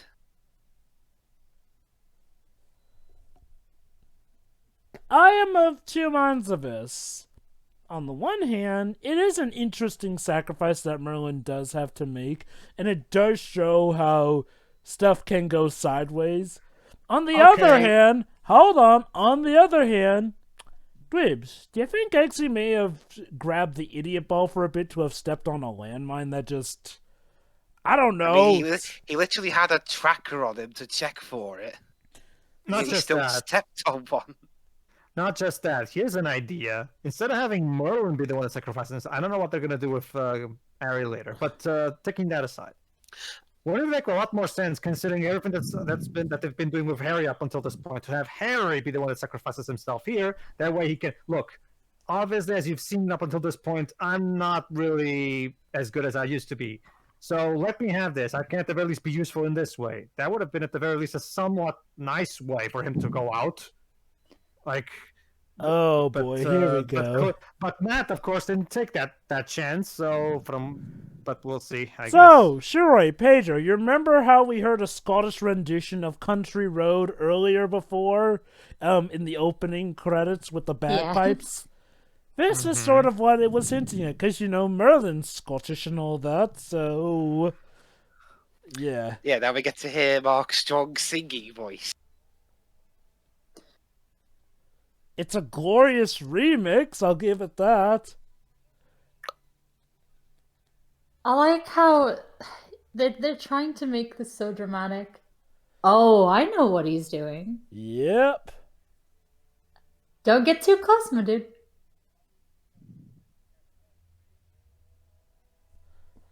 What the fuck? This movie, I think this scene sums up this movie in general. It does do some actual awesome stuff. The problem is that surrounding that awesome stuff is a lot of stupid stuff. So it is very much the definition of having to take the bad with the good. He's got to wait for the song to finish. Boom. Okay, so join us in Kingsman 3 where we piece Merlin back together. Honestly, Oh no. would you be surprised if it turns out Merlin comes back as a bad guy in Kingsman 3, Dwoobs?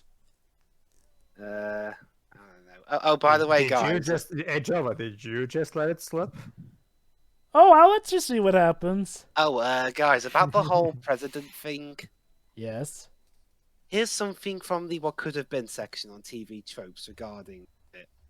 Apparently, there were going to be mentions of the 2016 elections, but they got removed because it was too soon. Oh, hang on, I'm not done. Oh, was that too soon? Oh, not done. Not done yet. God. Apparently, the president, he was supposed to be an actual direct XP of Donald Trump, with the Oval Office being covered in red and gold like Trump Tower.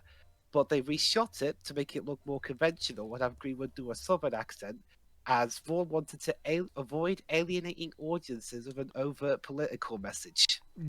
So basically, what you're saying, Dibs, is exactly This is what actually that a restrained version. Wow. Yes. It's so basically what you're saying, Dibs, is wait, you're not the president. I'm one of those generic presidents they use on movies and TV to keep them from getting dated. Okay, now this is actually pretty awesome. Elton John does get to kick butt, which is pretty cool. To be honest, Jova, all this bit's making me want me to go and watch Rocket Man. Yeah, and this bit with the donut is making me wish I was watching Zootropolis. Oh, I thought you were gonna say the Power Rangers movie. I was gonna say that, and now I want some donuts. I have a lot of treats in the house, but no donuts. Zootopia is actually also quite political, and yet and it handles. In fact, it kind of does the same thing this movie does, except with class and subtlety. I gotta say. And I found the reason. I found out the reason why Channing Tatum is in this. Oh. He was working on Logan Lucky at the time. Bobby presents The Bitch is Back. Ha ha ha ha ha ha.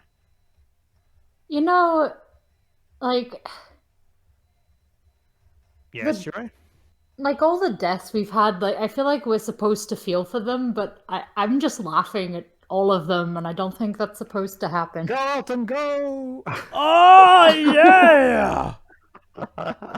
See, I told you Elton John was the best part of the movie. He's literally the only character unaffected by any bullshit. It's like I said. At least somebody's having fun this movie. Well, it's like I said, you definitely have to take the bad with the good in this movie. What matters is how much the bad will put you off the movie. It's not even a matter of, like Dweb said, this movie is pretty immature in a lot of places. It all boils down to like I was trying to say before, like, it all boils down to how the aspects of what again. If it's a satire, it can. Hold on, is it done? But it's like we said throughout. It's like just an oversaturation of everything. Pretty much. All right. Thank you. Now, Thank you. okay, so I'm guessing it's now that we're going to reveal that. Let me guess. Ari has been using drugs as well. Well, if you're using drugs, then wouldn't that mean that he'd be affected? Already, yes. Yeah. So now it's the And attack of GI dogs. I guess then it's just the villain then. Yeah. Like, for example, if it's a satire, and especially if you know what the movie is specifically referencing with its satire, then of course it becomes a lot more effective. Like, for example, Shiroi, you told me that you saw the first American Pie movie, right? Yeah. Basically, there's a joke in another teen movie, Shiroi, that also is directly making fun of how Nadia from the first movie is an exchange student who, and she even remember that moment where she's even undressing in Jim's house and everything. Oh boy. And basically, they parody that trope: the exchange student who's naive and allows herself to be taken advantage by the American students who are orny and stuff like that. Yeah. And so there's moments in that movie where the woman will have her boobs showing up, but it's a specific reference to that movie, so Yeah. you can have an immature joke at what is technically immature by showing boobs if you do it with a specific purpose. You can, I mean, it's not these kinds of things are not. Oh, strike. Captain Fantastic. Fantastic. That sounds like an interesting movie. Can we watch that movie instead? What, the bitch is back? Is Harry Sure. gonna be brainwashed in the meantime or some shit? I'll let Oh, you wait and God. see. That looked like it hurt. We haven't even had a I'm actually going to even go even one further. The first action scene of this movie is its best action sequence. The action sequence after the first one are nowhere near as good as the ones from the first movie. And This is what I was actually about to bring up. There's nowhere near any, amazing choreography. Like, it's pretty standard, actually. Mm-hmm. Oh, Elton John Detective. friend. Guys, I get the feeling Matthew Vaughn is an Elton John fan. Don't quote me on that, though. Well, he does use Elton John to a good degree. Again, it depends. Either you love Elton John scenes and some consider him the best thing in the movie, or you think that he's a gag that went on way too long. Me personally, Honestly, in gonna terms of hurt. gags that go on too long, I think the president spiels. Oop, hacked Like, your dude, I arm. get it. Ooh. Not to mention, Shiroi, Elton is not American, so he's cool automatically. So. Of course. Yeah, I was actually thinking, if he was American, do you think it would have worked differently? So yeah, the Oh, dog's snap. now gonna. You can't kill. But I can't kill Elton John. He's friend. No, Not remember anymore. she got rid of that bit. Oh, we had to put the dog down. They're still fighting. Jeez. Oh, nope, there he goes.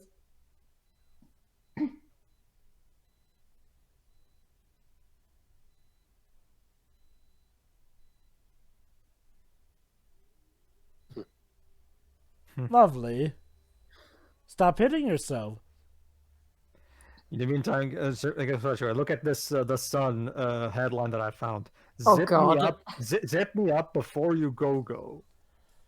Is this A what I lot think of our it is? a lot of our headlines are like this. Unfortunately. I love this one. Up yours, Dolores.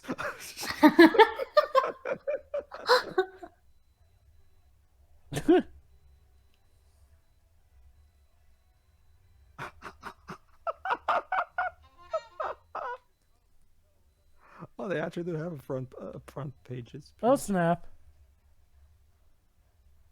Well, that dog's getting something of a makeover. Hang on, isn't Charlie supposed to have a lot of money? I guess my he God, this is- lost it when his dad died? If his dad died? That's not how it works, though. I just found the best one. They show Kim Jong-il from Team America. How do you solve a problem like Korea? Ooh. Oh.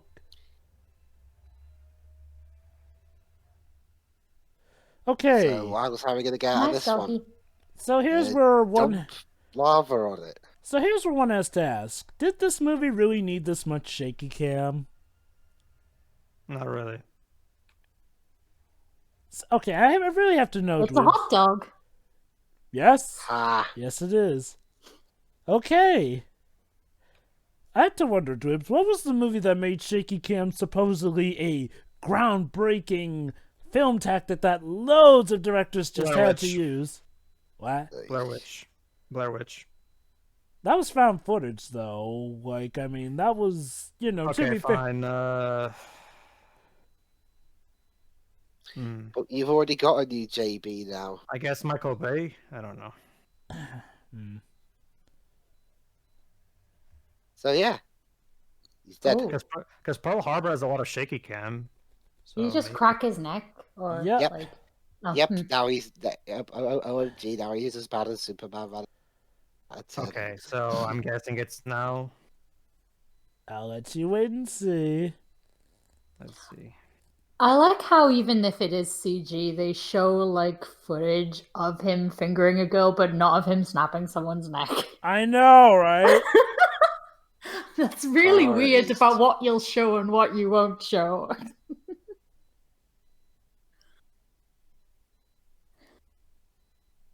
You ain't a lady, you're a bitch.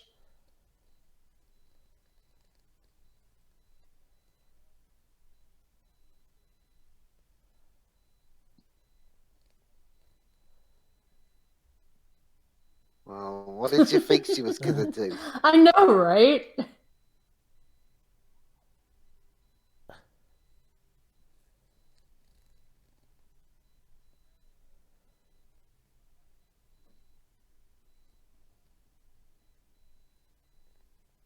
Uh-oh.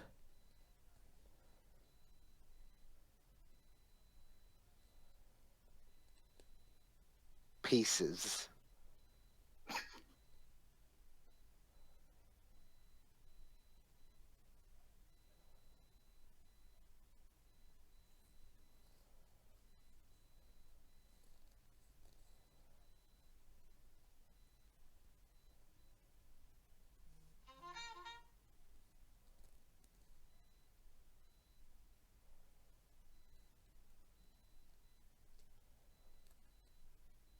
Get the irony? She actually thinks that the decree is getting signed, so the actual villain is less of a bad guy than the American president. That's why I asked earlier, who's supposed to be the villain here?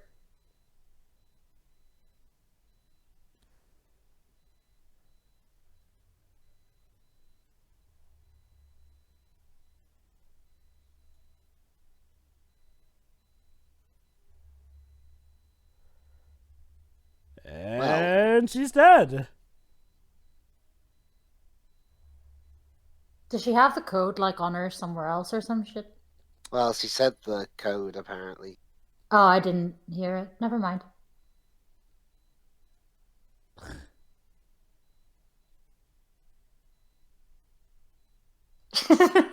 That's stereotyping, bro, and we can't have that here.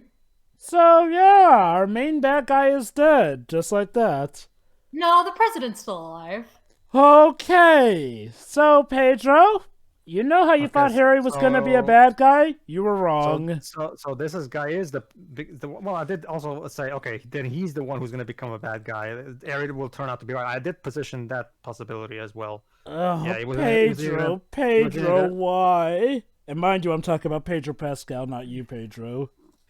That's the thing. No, I said it. I said so earlier. It was either going to be either Pedro or Harry going to be the villain. So Okay, let's hear his explanation.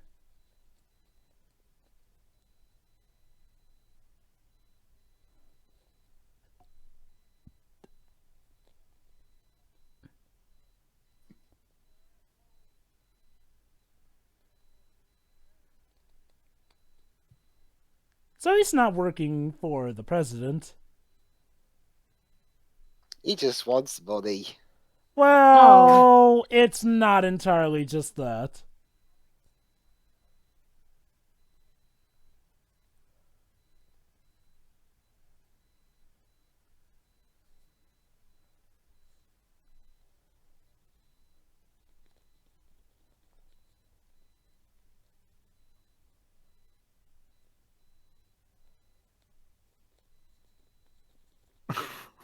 Yep, it's because two meth heads killed his darling and his unborn child. That means everyone who uses drugs needs to die. I suffered, so you all must suffer as well. Oh, Brilliant. you know, even if it's one of his own friends, too. Look, this could have been a compelling, interesting villain here, a tragic bad guy. Here's the problem. It's only revealed he's a bad guy literally in the last 20 or so minutes of the film. And even Yeah, we then, know they set it up with the whole Harry thinks he's evil, but that was it. Yeah. And don't get me wrong, what we're about to get is a pretty good action scene, which, yeah, apparently has different music based off of which version you see, for some odd reason. Oh, snap. So yeah, avoid that or it will chop you. Don't get me wrong, Didn't we just already have a big climactic fight? Well, here's one more to top it off. And don't get me wrong, it's nice, but I hate them making Agent Whiskey a bad guy. He seemed properly awesome. We didn't need to make him a bad guy. And again, you made him a bad guy as a twist for, well, a pretty minuscule reason that didn't have time to cook in the oven because it's literally just stooped on us. Sure, yeah, we do have Apparently Matthew Vaughn thinks he's M. Night Shyamalan. Like, sure, yeah, we did have that interesting debate of, oh, is Harry a bad guy? Did he come out wrong or something? Like, there is that, but the resolution is, okay, look, yeah. So it turns out Harry did have a reason for all he did, because he was suspicious of Agent Whiskey from the get-go. But did he actually even have a reason? Because it just seemed like to me like he was just suspicious just because he didn't actually have a reason for it. Yeah, it turns out Harry was suspicious of Pedro Pascal from the get-go here, which is sort of why he shot him in the head. His main thing was that, you know, when he noticed him, quote-unquote, accidentally smash the antidote, which turned out to be the real case, and oh boy. Wow, the camera really is erratic, even for, you know, this series standards. My gosh. I get it, you know, shaky cam supposedly gives realism, but come on. I didn't feel this, you know, dizzy, I guess, like from the first movie. It's like I said, everything gets pushed up, down, and more. That sequence was cool, though. Yes. At least. Ooh. There's a lot less blood than there should be. Farewell, Pedro.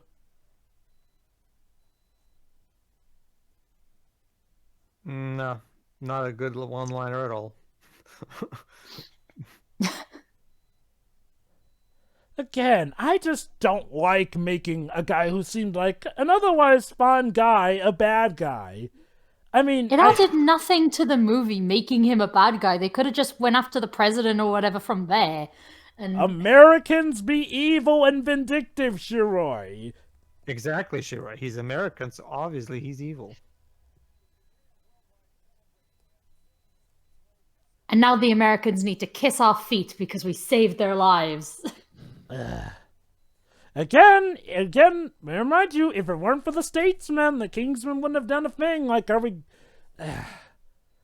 It's so hypocritical. Why bother making the guys who help out the Kingsman American if you're trying to say that America as a whole is evil?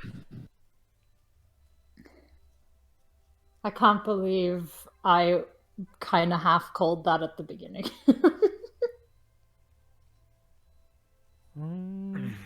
Although I'm pretty sure a lot of these people will never take drugs again. Maybe. In the meantime, I'm reading this thing. Like I'm still reading headlines. This doesn't even feel like a newspaper. It feels like a parody newspaper. Oh no, a lot of our newspapers are like this. Jesus. But hey guys, Eggsy's friends are safe. That's the thing. Eggsy didn't even know that his friend was like that, did he? I don't think he ever mentioned it. Also, where's your family? Oh shoot, snap. Didn't his mother do drugs too? Yeah, enough with the drugs. Just stick to booze. And yeah, the president's been arrested. Gee, why didn't they arrest him from the get-go? I am proud. Yeah, they can't let him get away with that. Thank God they at least arrested him, but Jesus.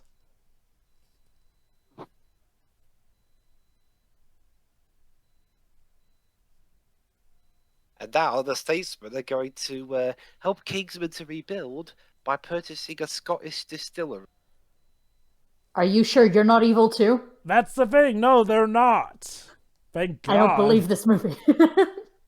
Oh God. Maybe in Kingsman 3 they'll make them actually the bad guys.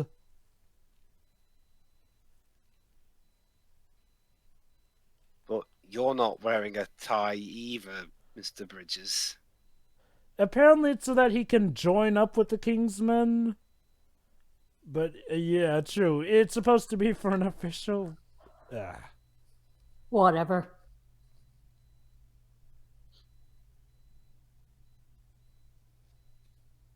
Oh, now it's Haley Berry who's going to be the new whiskey. Of course, they set that up from before that she always wanted to be one. Yeah, of course. There you go. There you go. Mm-hmm.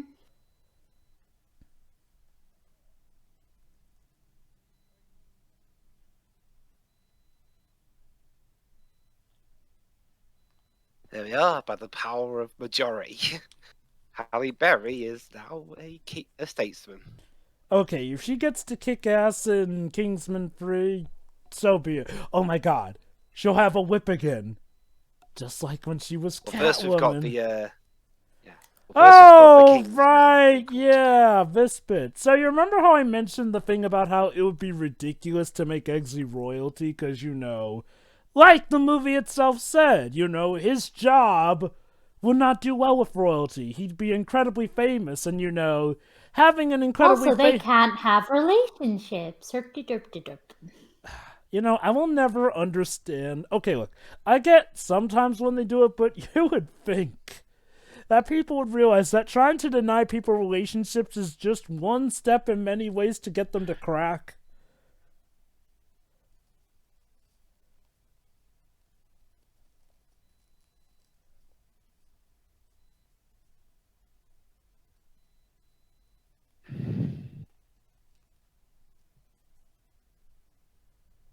Yep, he's getting married to the princess. Again, fanfic.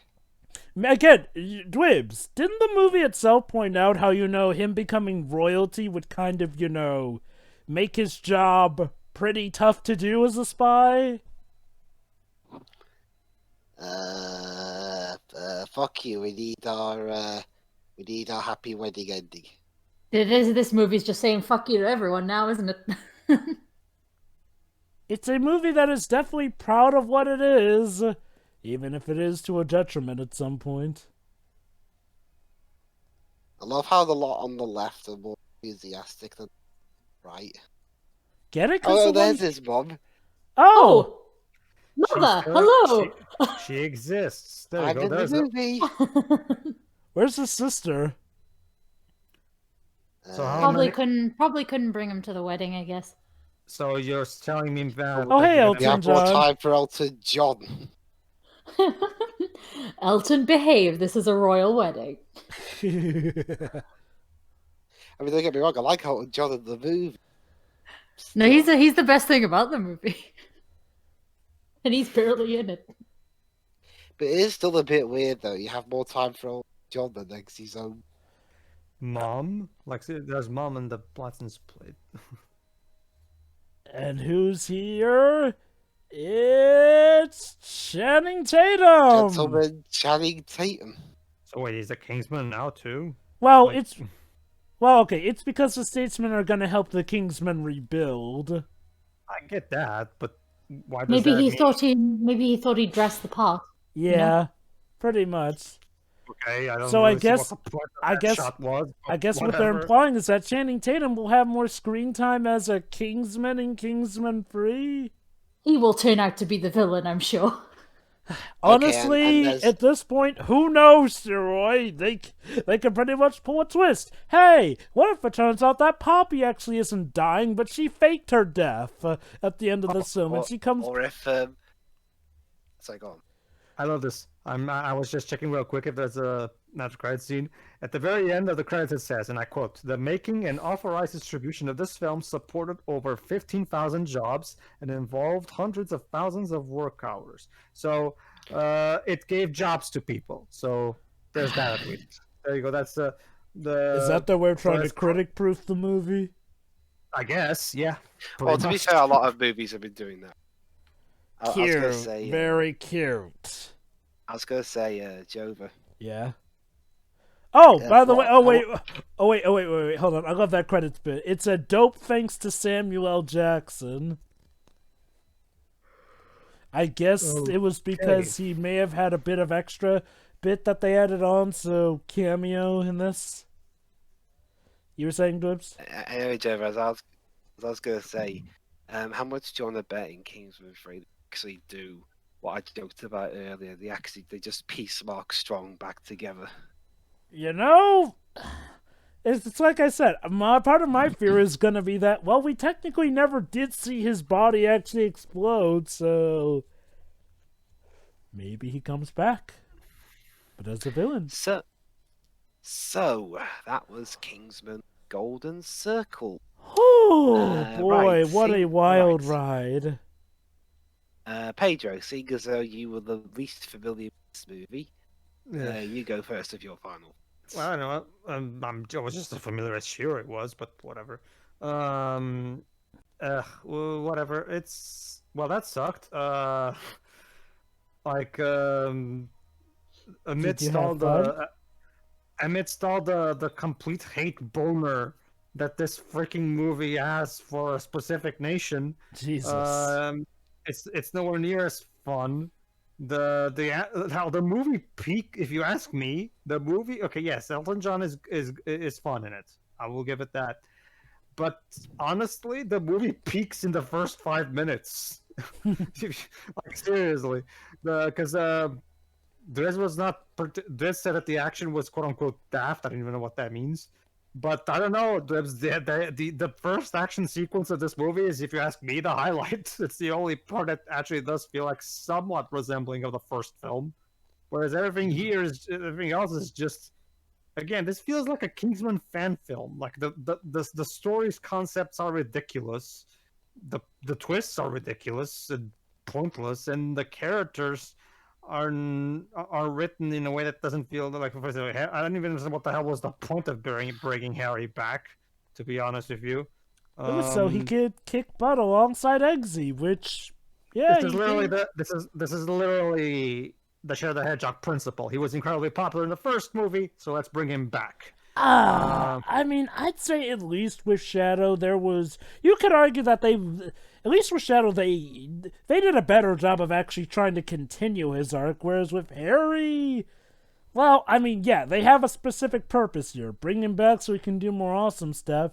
But I feel like bringing Harry back came Actually, at Java, that's just the thing. You said that. You're probably not gonna like what they do. Well, technically, they don't do anything with Harry by the end of this. Well, They don't just you brought him back because. Well, don't you see? They bring him back so that he'll be the one to notice that Agent Whiskey, is secretly a bad guy when he knocks Eggsy down and thus causes the antidote to get destroyed.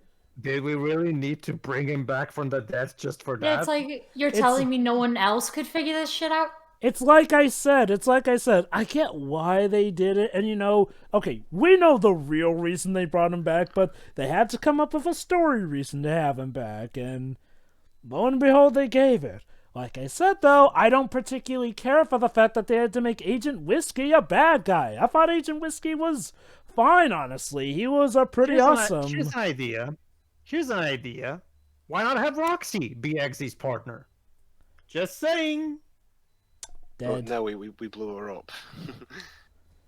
For no good reason. Like, seriously. You said the whole point of the ending of the first movie is to set up the new generation of the Kingsmen, and now, so you think, okay, cool. So Eggsy and Roxy are going to be the new faces of the Kingsmen. Okay, that's cool. We can have both. Hell, it will work even both ways. We'll have both Eggsy and Roxy. That way, it's strong characters for both genders even at the same time. So it covers all bases even. But no. Let's bring back Harry pointlessly because I guess he was really. And don't get me wrong, yeah, he was popular. He was the favorite in the first film, but well, that's the thing. He finished his arc. There's no need for. But we're gonna bring him back because it's apparently for some reason writers to this day still think this stupid retcon crap works.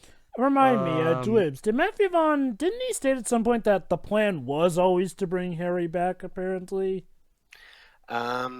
Let me check the trivia page. Well, Joe, even if it was, that doesn't mean I have to like it. Look, Pedro. Like I said, I myself don't particularly like aspects of it. Like, bringing him back is not something... Actually, guys... What? Apparently, Matthew Vaughn apparently toyed with the idea of Harry having an evil twin. Oh. So I am so glad they did not do that. Yeah, so that... basically what you're telling me, Dwebs, is that the original idea was for this to be Harry's evil twin, but then at the last minute he scrapped it. Nah, that's stupid. So what? But here's my idea.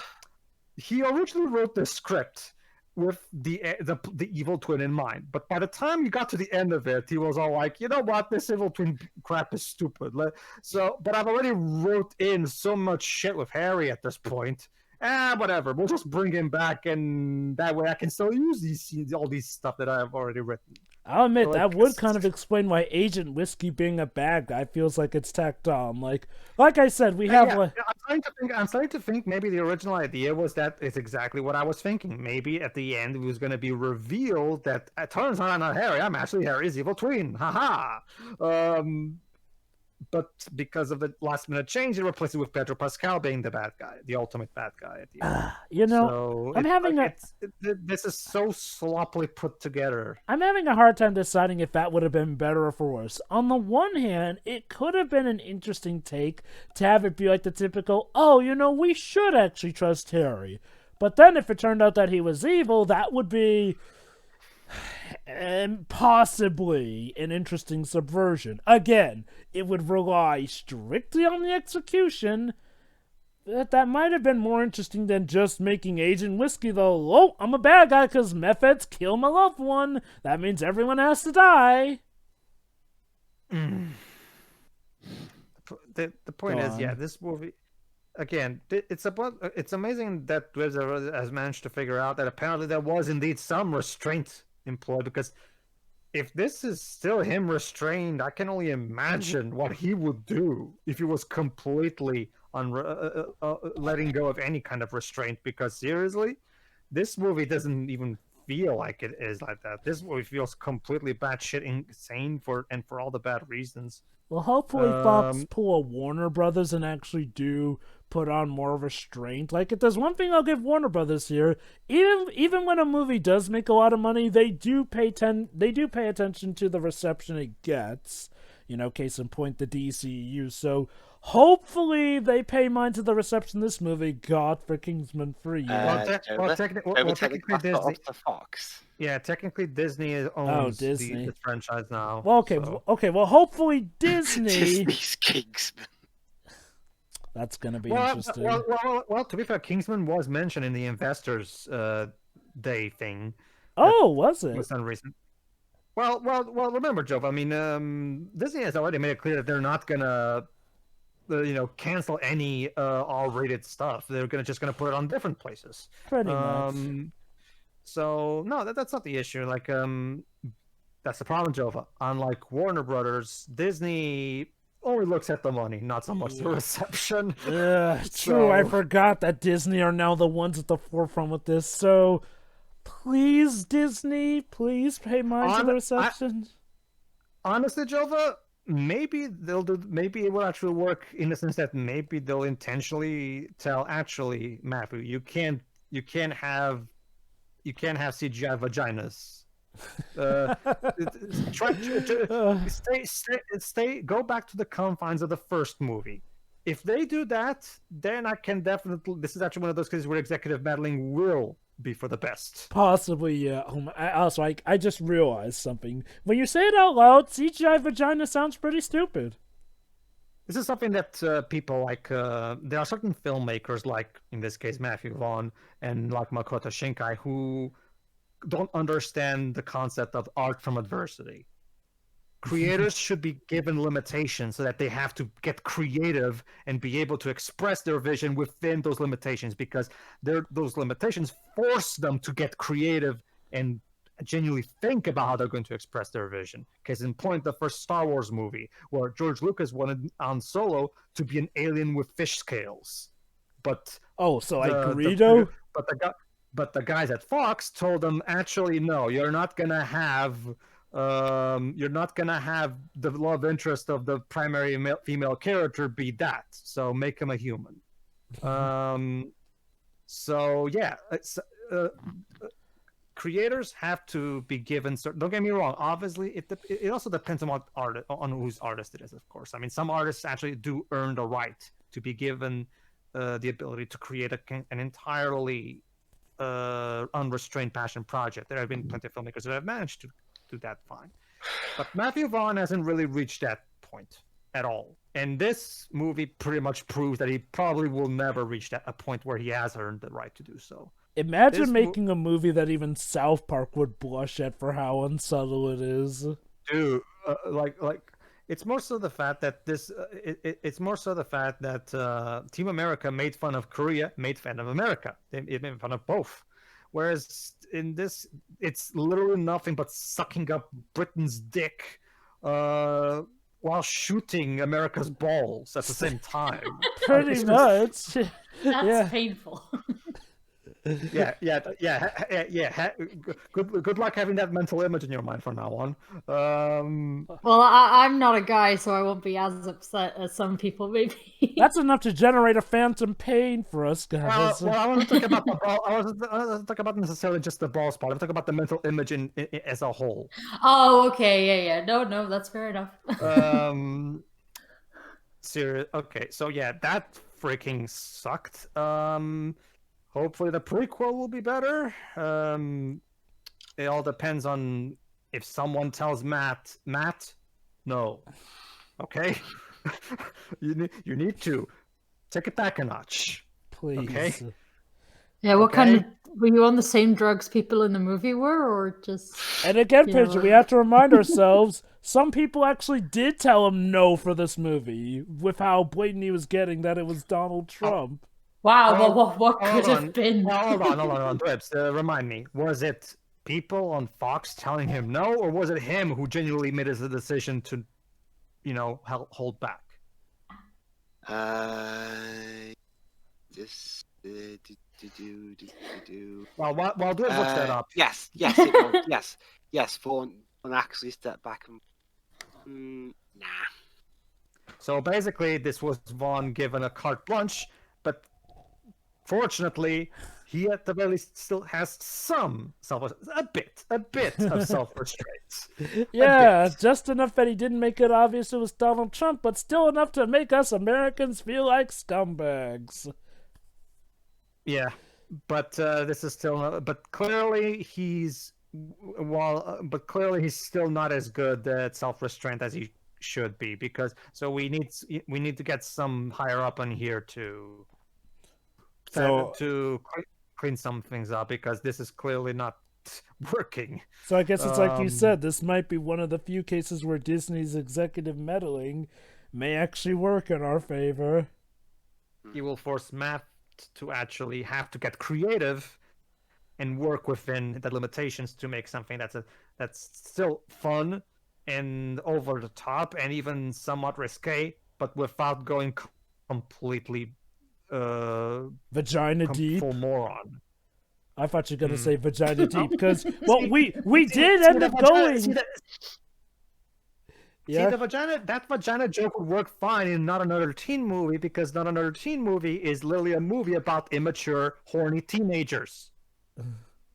That's the that's the kind of joke that would fit the tone and vibe that you're going for. Hell. I'll even go a step further. Like The CGI vagina scene might have worked for an actual James Bond movie, because, you know, James Bond is all about seducing of ladies here and there. But for Kingsman, well, Eggsy himself is clearly uncomfortable about the whole thing. Like, again, maybe they're doing it to, you know, to deconstruct on the matter. But to me, it just comes off as them trying to do their own take on it, with the dramatic music playing as he inserts his finger inside, and we literally zoom in and go inside with all the insides of it. Like, when I first saw it, I thought, are they actually going to go there? There's no way they would. No, my God, they actually did it. Like, Jesus. Again, you can have this kind of thing. It's not like, again, with enough talent and experience, you can make anything funny, even a corpse. It just depends on your talent and your writing, and of course the context that you use for it. And it has to fit, like she always said, it has to fit with the world you've created, which this joke doesn't really. There's no real reason to go this far. It's just done because he just did it because he could, really. Like, he didn't actually think about what he was doing. So, and that's the problem with this movie. No, it wasn't given nowhere near as much thought as the first movie did. The first movie actually tried to have everything have a good purpose and a good sense of place. This movie doesn't. This movie just goes all out, and it doesn't really work in its favor. Next. Shiroi. Yeah, Shiroi. Well, I also didn't like this at all. I'm not as annoyed by it as I'm sure a lot of other people are. Mm-hmm. Americans, particularly. I am so sorry. Like, this was garbage. I mean, at least I could laugh at it, which is why I'm not angry at it. But again, it's just an oversaturation. But except it's not fan fiction. It's from the same people.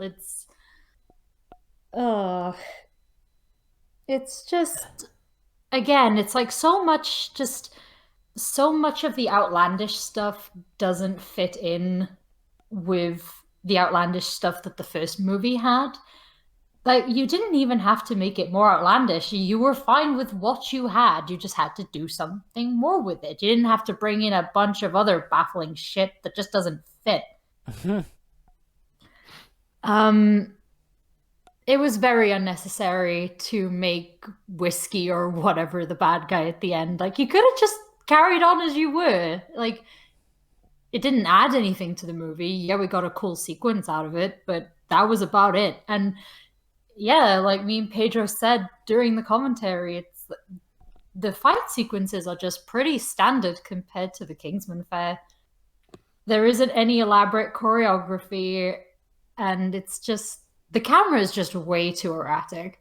Like, I couldn't watch that last scene in full, but yeah, go ahead, Jova. It's like I said, technically these fight scenes are bigger and bolder than the first movie. The problem is that whereas the first movie had a sense of restraint to it to keep the fight scenes from feeling standard, this one goes over the top with them to the point where there's even shaky cam included to make them feel relatively standard. Isn't that ironic? By trying to make something bigger and bolder, you made it more standard. How do you even?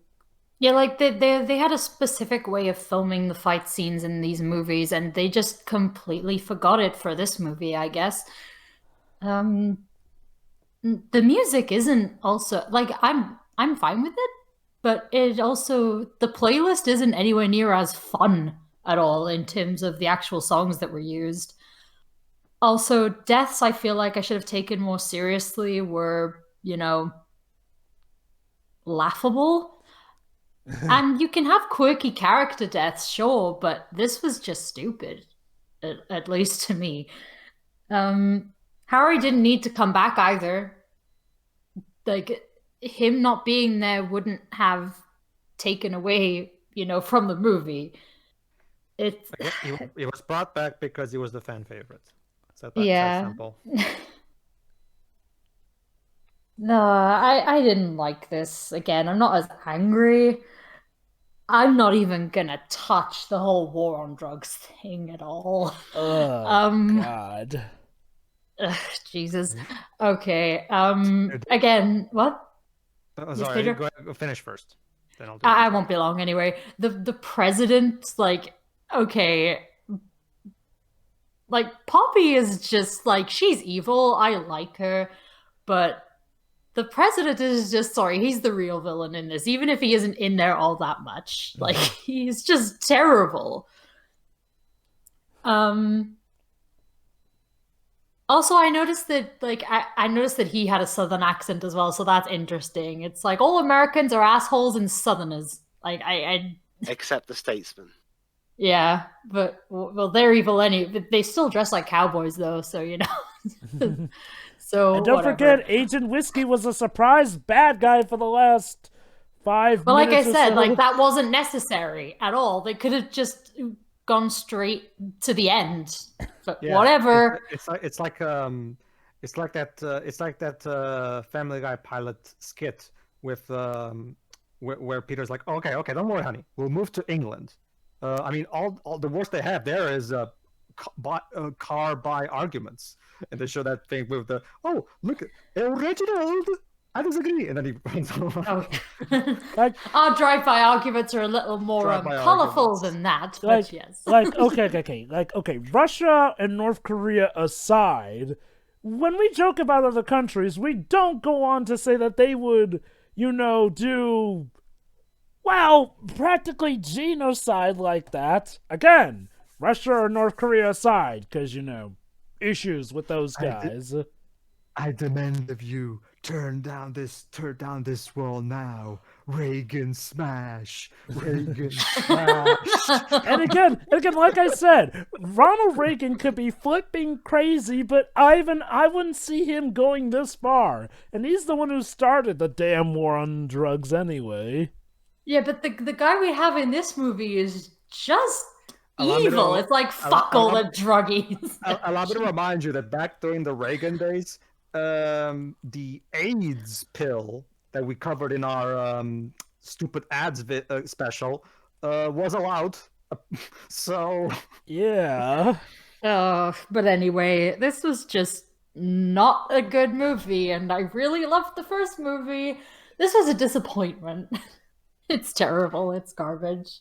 Who is next? Can I go next? Oh, I thought you were me to go next so that you could cap us out. That's all right. I mean, hell, this movie, this movie takes apart expectations, so we should do the same. Sure, why not? To destroy all expectations. These were expectations, but unfortunately, they weren't great. Okay, in my opinion, this movie is the very definition of too much of a good thing. Too much of a good thing. Yeah. We see it's like Matthew Vaughn and Jane Gold. I will agree with you there, Grips, but I will add to what you just said. That and not keeping it in your pants. Anyway, as I was saying, it's like Matthew Vaughn and Jane Gold looked at the reaction to the first movie, and were like, a lot of people liked a lot of people liked the crazy action, and how evil people in power are, stuff like that. Let's do that times 100. Pretty much. I mean, okay. I mean, on their own, that'd be enough for a whole movie. But putting them together, it just comes off as huge excess, and especially with gags like I don't even know if they are gags, like the bloody vagina scene.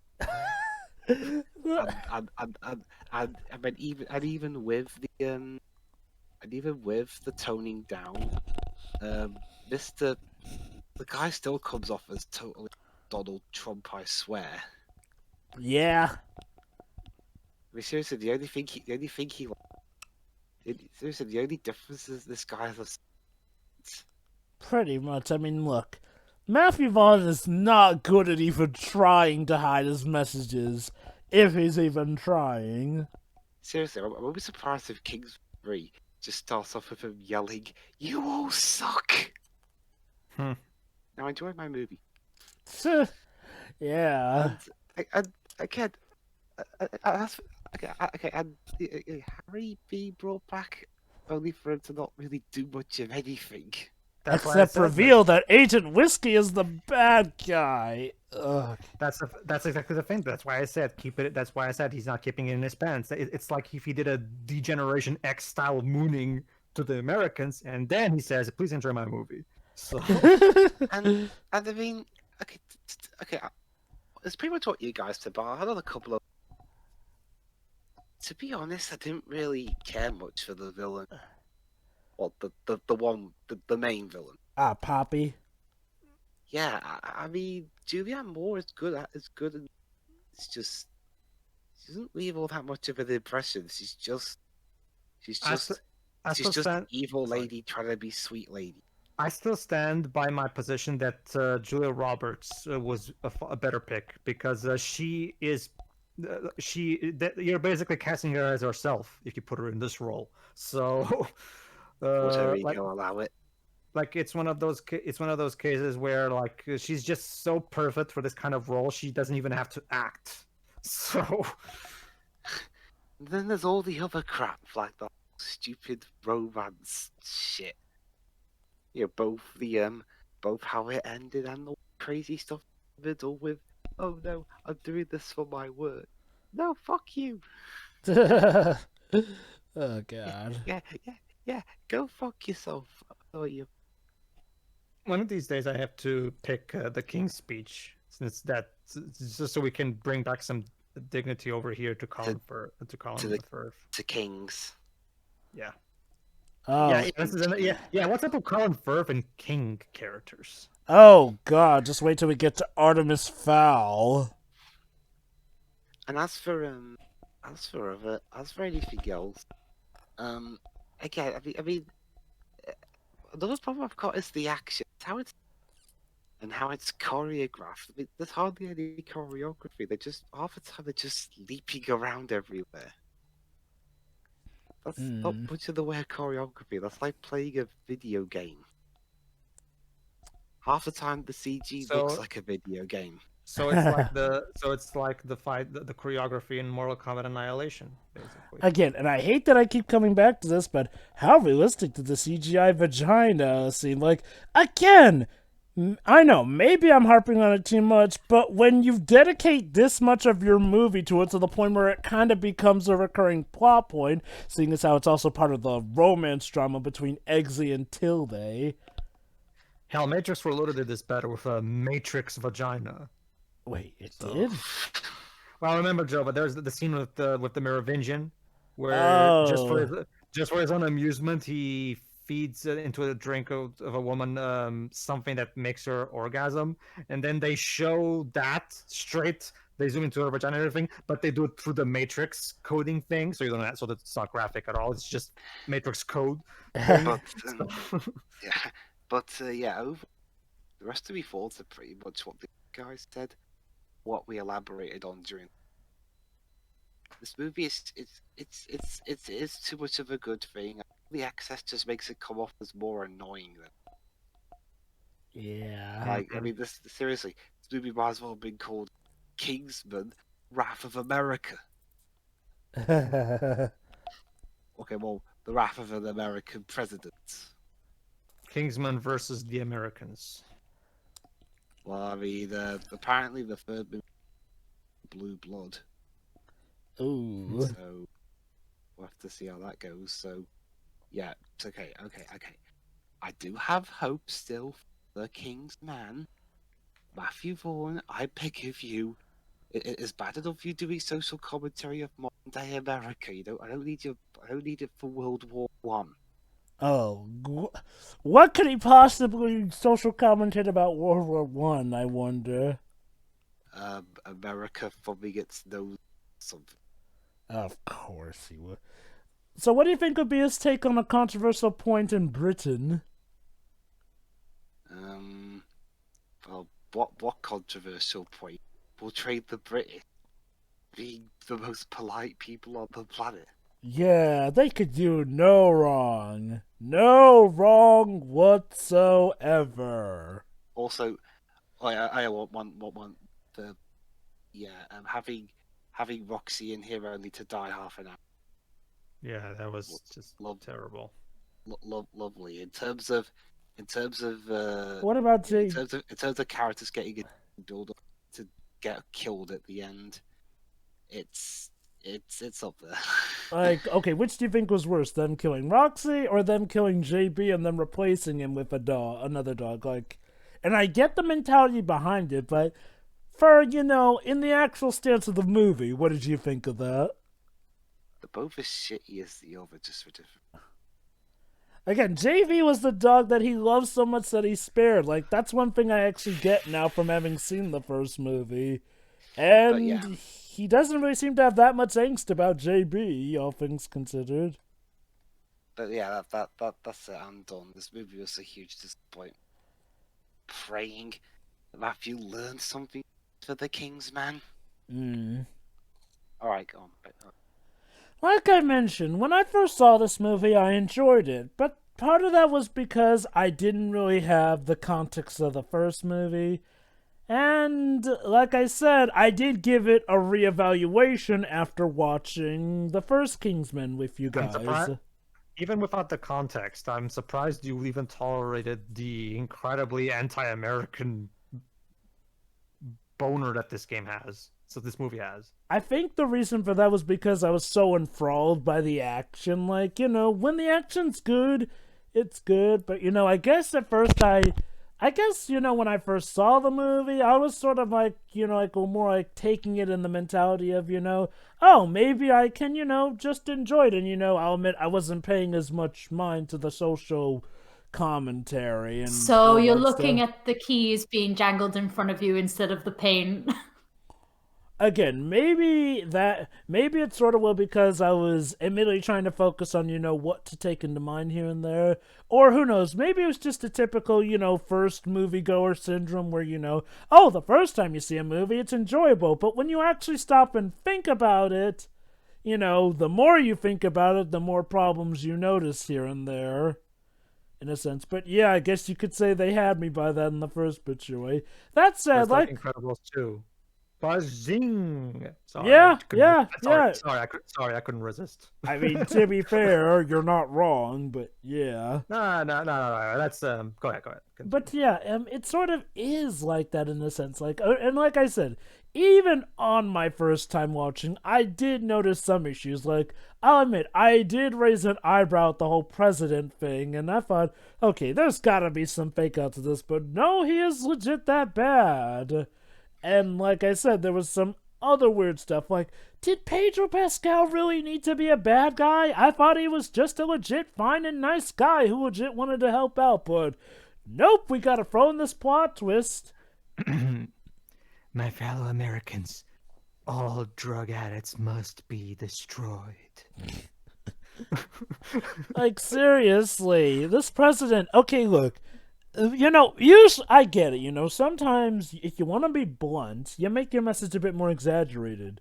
But if your message goes to the point where it feels like, God, even Lex Luthor wouldn't do something this blatantly evil, except, when he was coked out on kryptonite dust, but that's Public Enemies. Regardless, though, like Rachel said, this comes to the point of feeling beyond just preachy. It feels borderline insulting, or like him basically decorating a 2-hour piece on why America sucks or whatnot.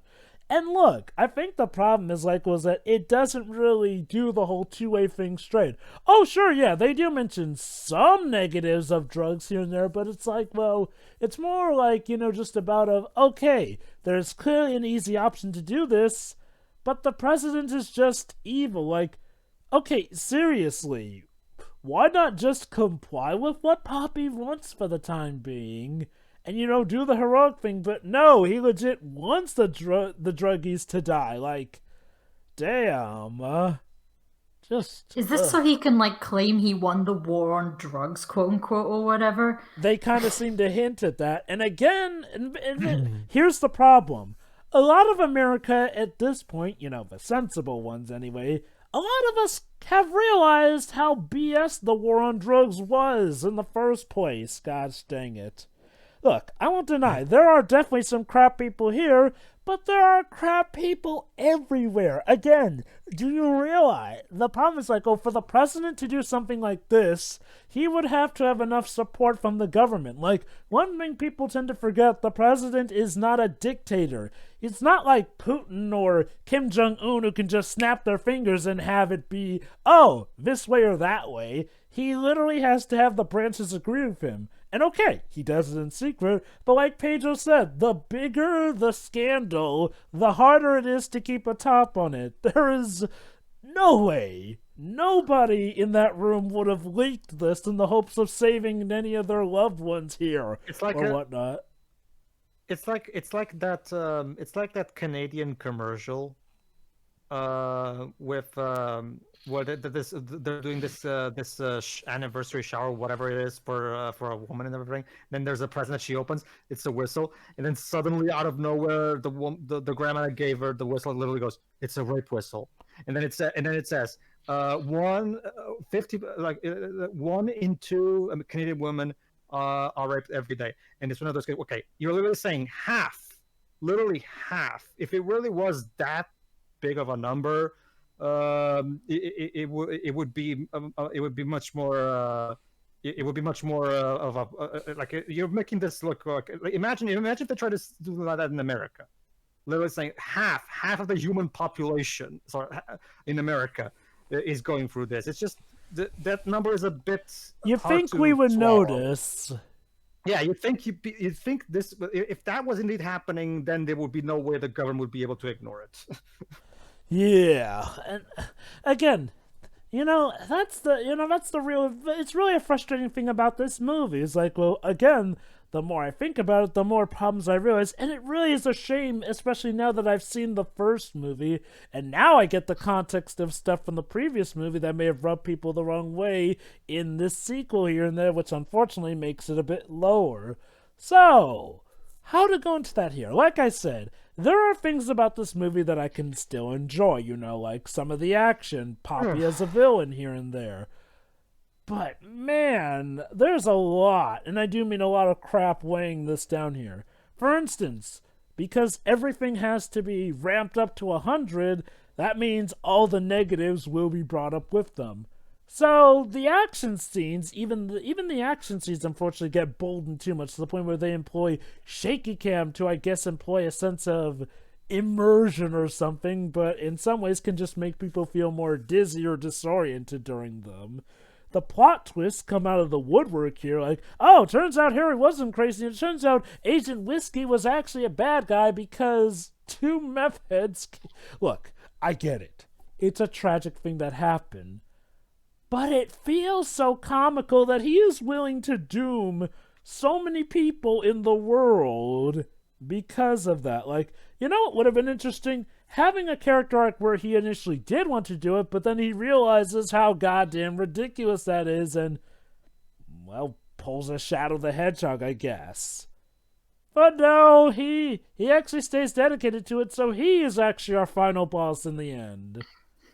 And like we said, it's a nice fight scene and all, but the context behind it just sours the mood, honestly.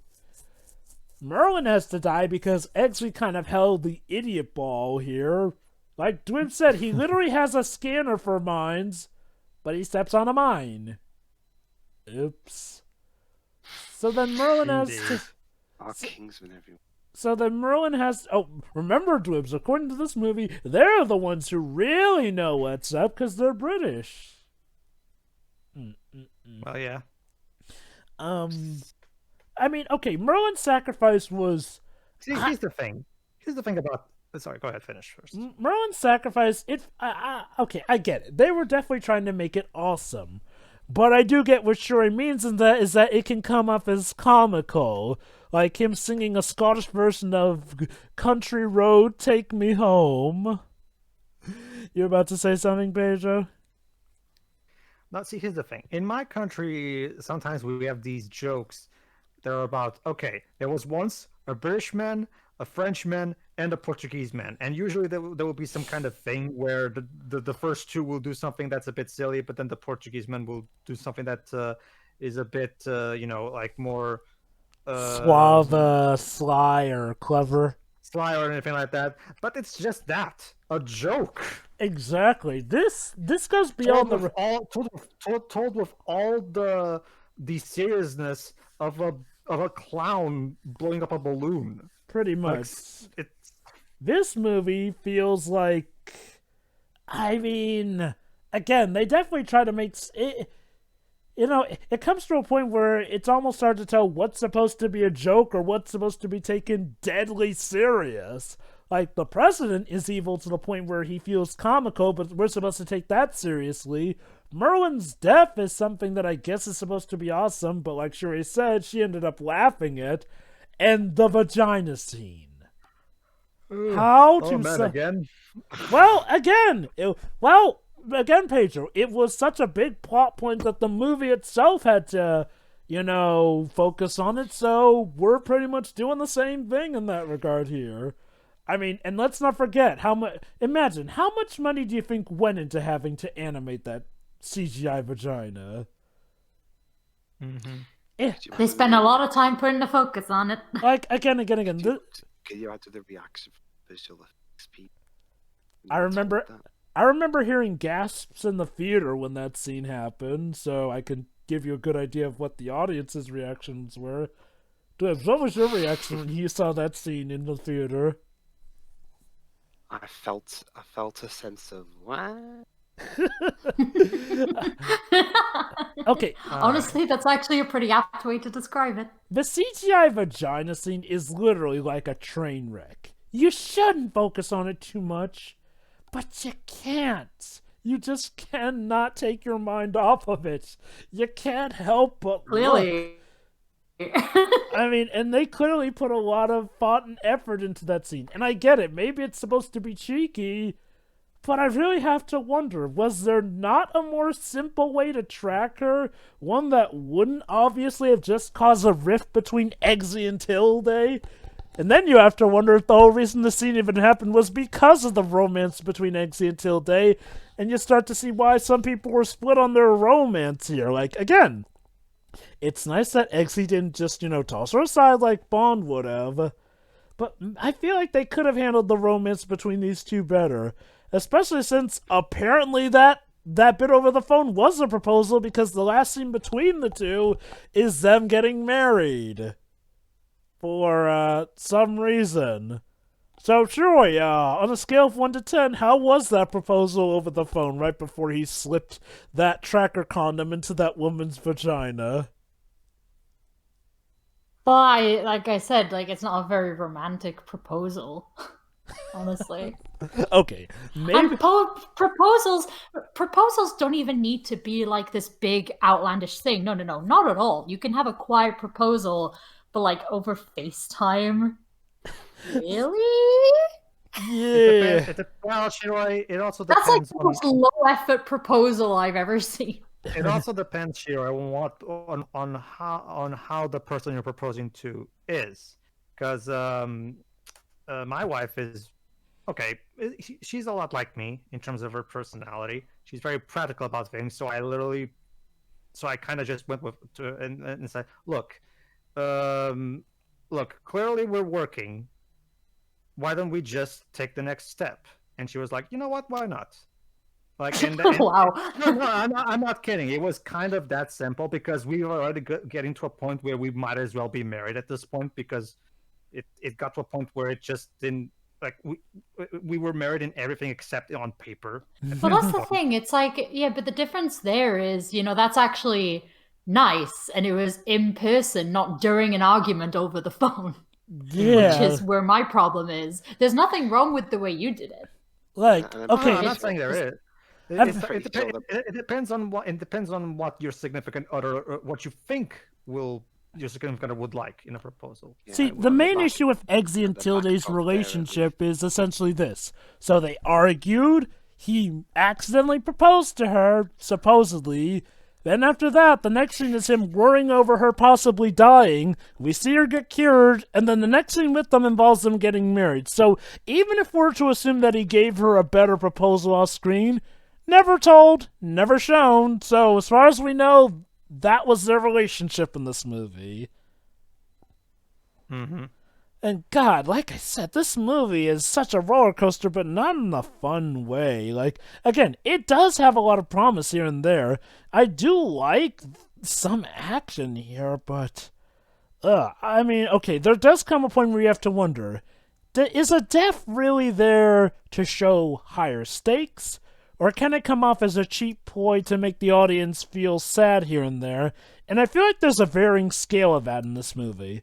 I feel like with Roxy and JB's death, that was for the sake of, setting the stakes in there, showing how deadly our villainess is. I do wonder if they may have wasted flipping Dumbledore being here as King Arthur, but I digress. Makes me wonder who will be the third King Arthur. However, go on. The more I think about it, this should have been just a one-movie deal, to be honest. Okay. I can see Kingsman actually becoming a franchise. I mean, it has a whole comic book series. So, I mean, I am definitely on board with them making sequels to the movie. That said, what I'm on board for is them making good sequels to the first movie here. Again, when I first saw this movie and enjoyed it, I didn't even have the context of the first movie. So that may have been probably a good remark here, because I probably didn't know how much better the action was in the first movie as well. It's not to say the action's all terrible here, but again, it goes a lot more for the bold and loud version here and there. Now, it does have its moments, again, mainly with Agent Whiskey, and I'm still sour about them making him a bad guy. Seriously, can I talk about how much him becoming a bad guy just comes out of left field here and there? That's another. It does. And like I said, it would have worked a lot better if not just that. Like I said, wouldn't it make a lot better to have Harry be the one that sacrifices himself instead of Merlin? Yeah, like that way. Okay, fine. You wanted him back for the fan service, but at the very least, you would give him a nice enough ending. Not as good as in the first movie, but still a reasonable ending at the very least. Instead, now you just keep him here because, might as well keep him in Kingsman free while we're at it. So anything else, Pedro? No. Okay, so that was Kingsman Golden Circle Jerk. We hope you enjoyed the movie more than we did. And we'll see you at some point next year, hopefully, when we cover The King's Man. Oh, that is Exactly. coming out next year, isn't it? But that will come at some point. For now, you know what? If you'll allow me, Shiroi, I have something to say about the next movie we're doing. Oh, sure. I think the lyrics. I think a twist in the lyrics for one of the songs really sums up the whole situation involving these particular batch of movies that Disney's coming out with. All right. Now I know the remakes will never leave me. Somehow. They will still torment me, hurt me, come what may. Is this our accepting reality at the moment? I sing in my lonely, I guess, house. Where I fool myself. And you know what? You get the point. Shiroi, what are we? As I've just foreshadowed, what are we doing next? Join us next time for the live-action remake of Beauty and the Beast. See you then. Oh, I thought you were gonna say not on team. See ya. See ya.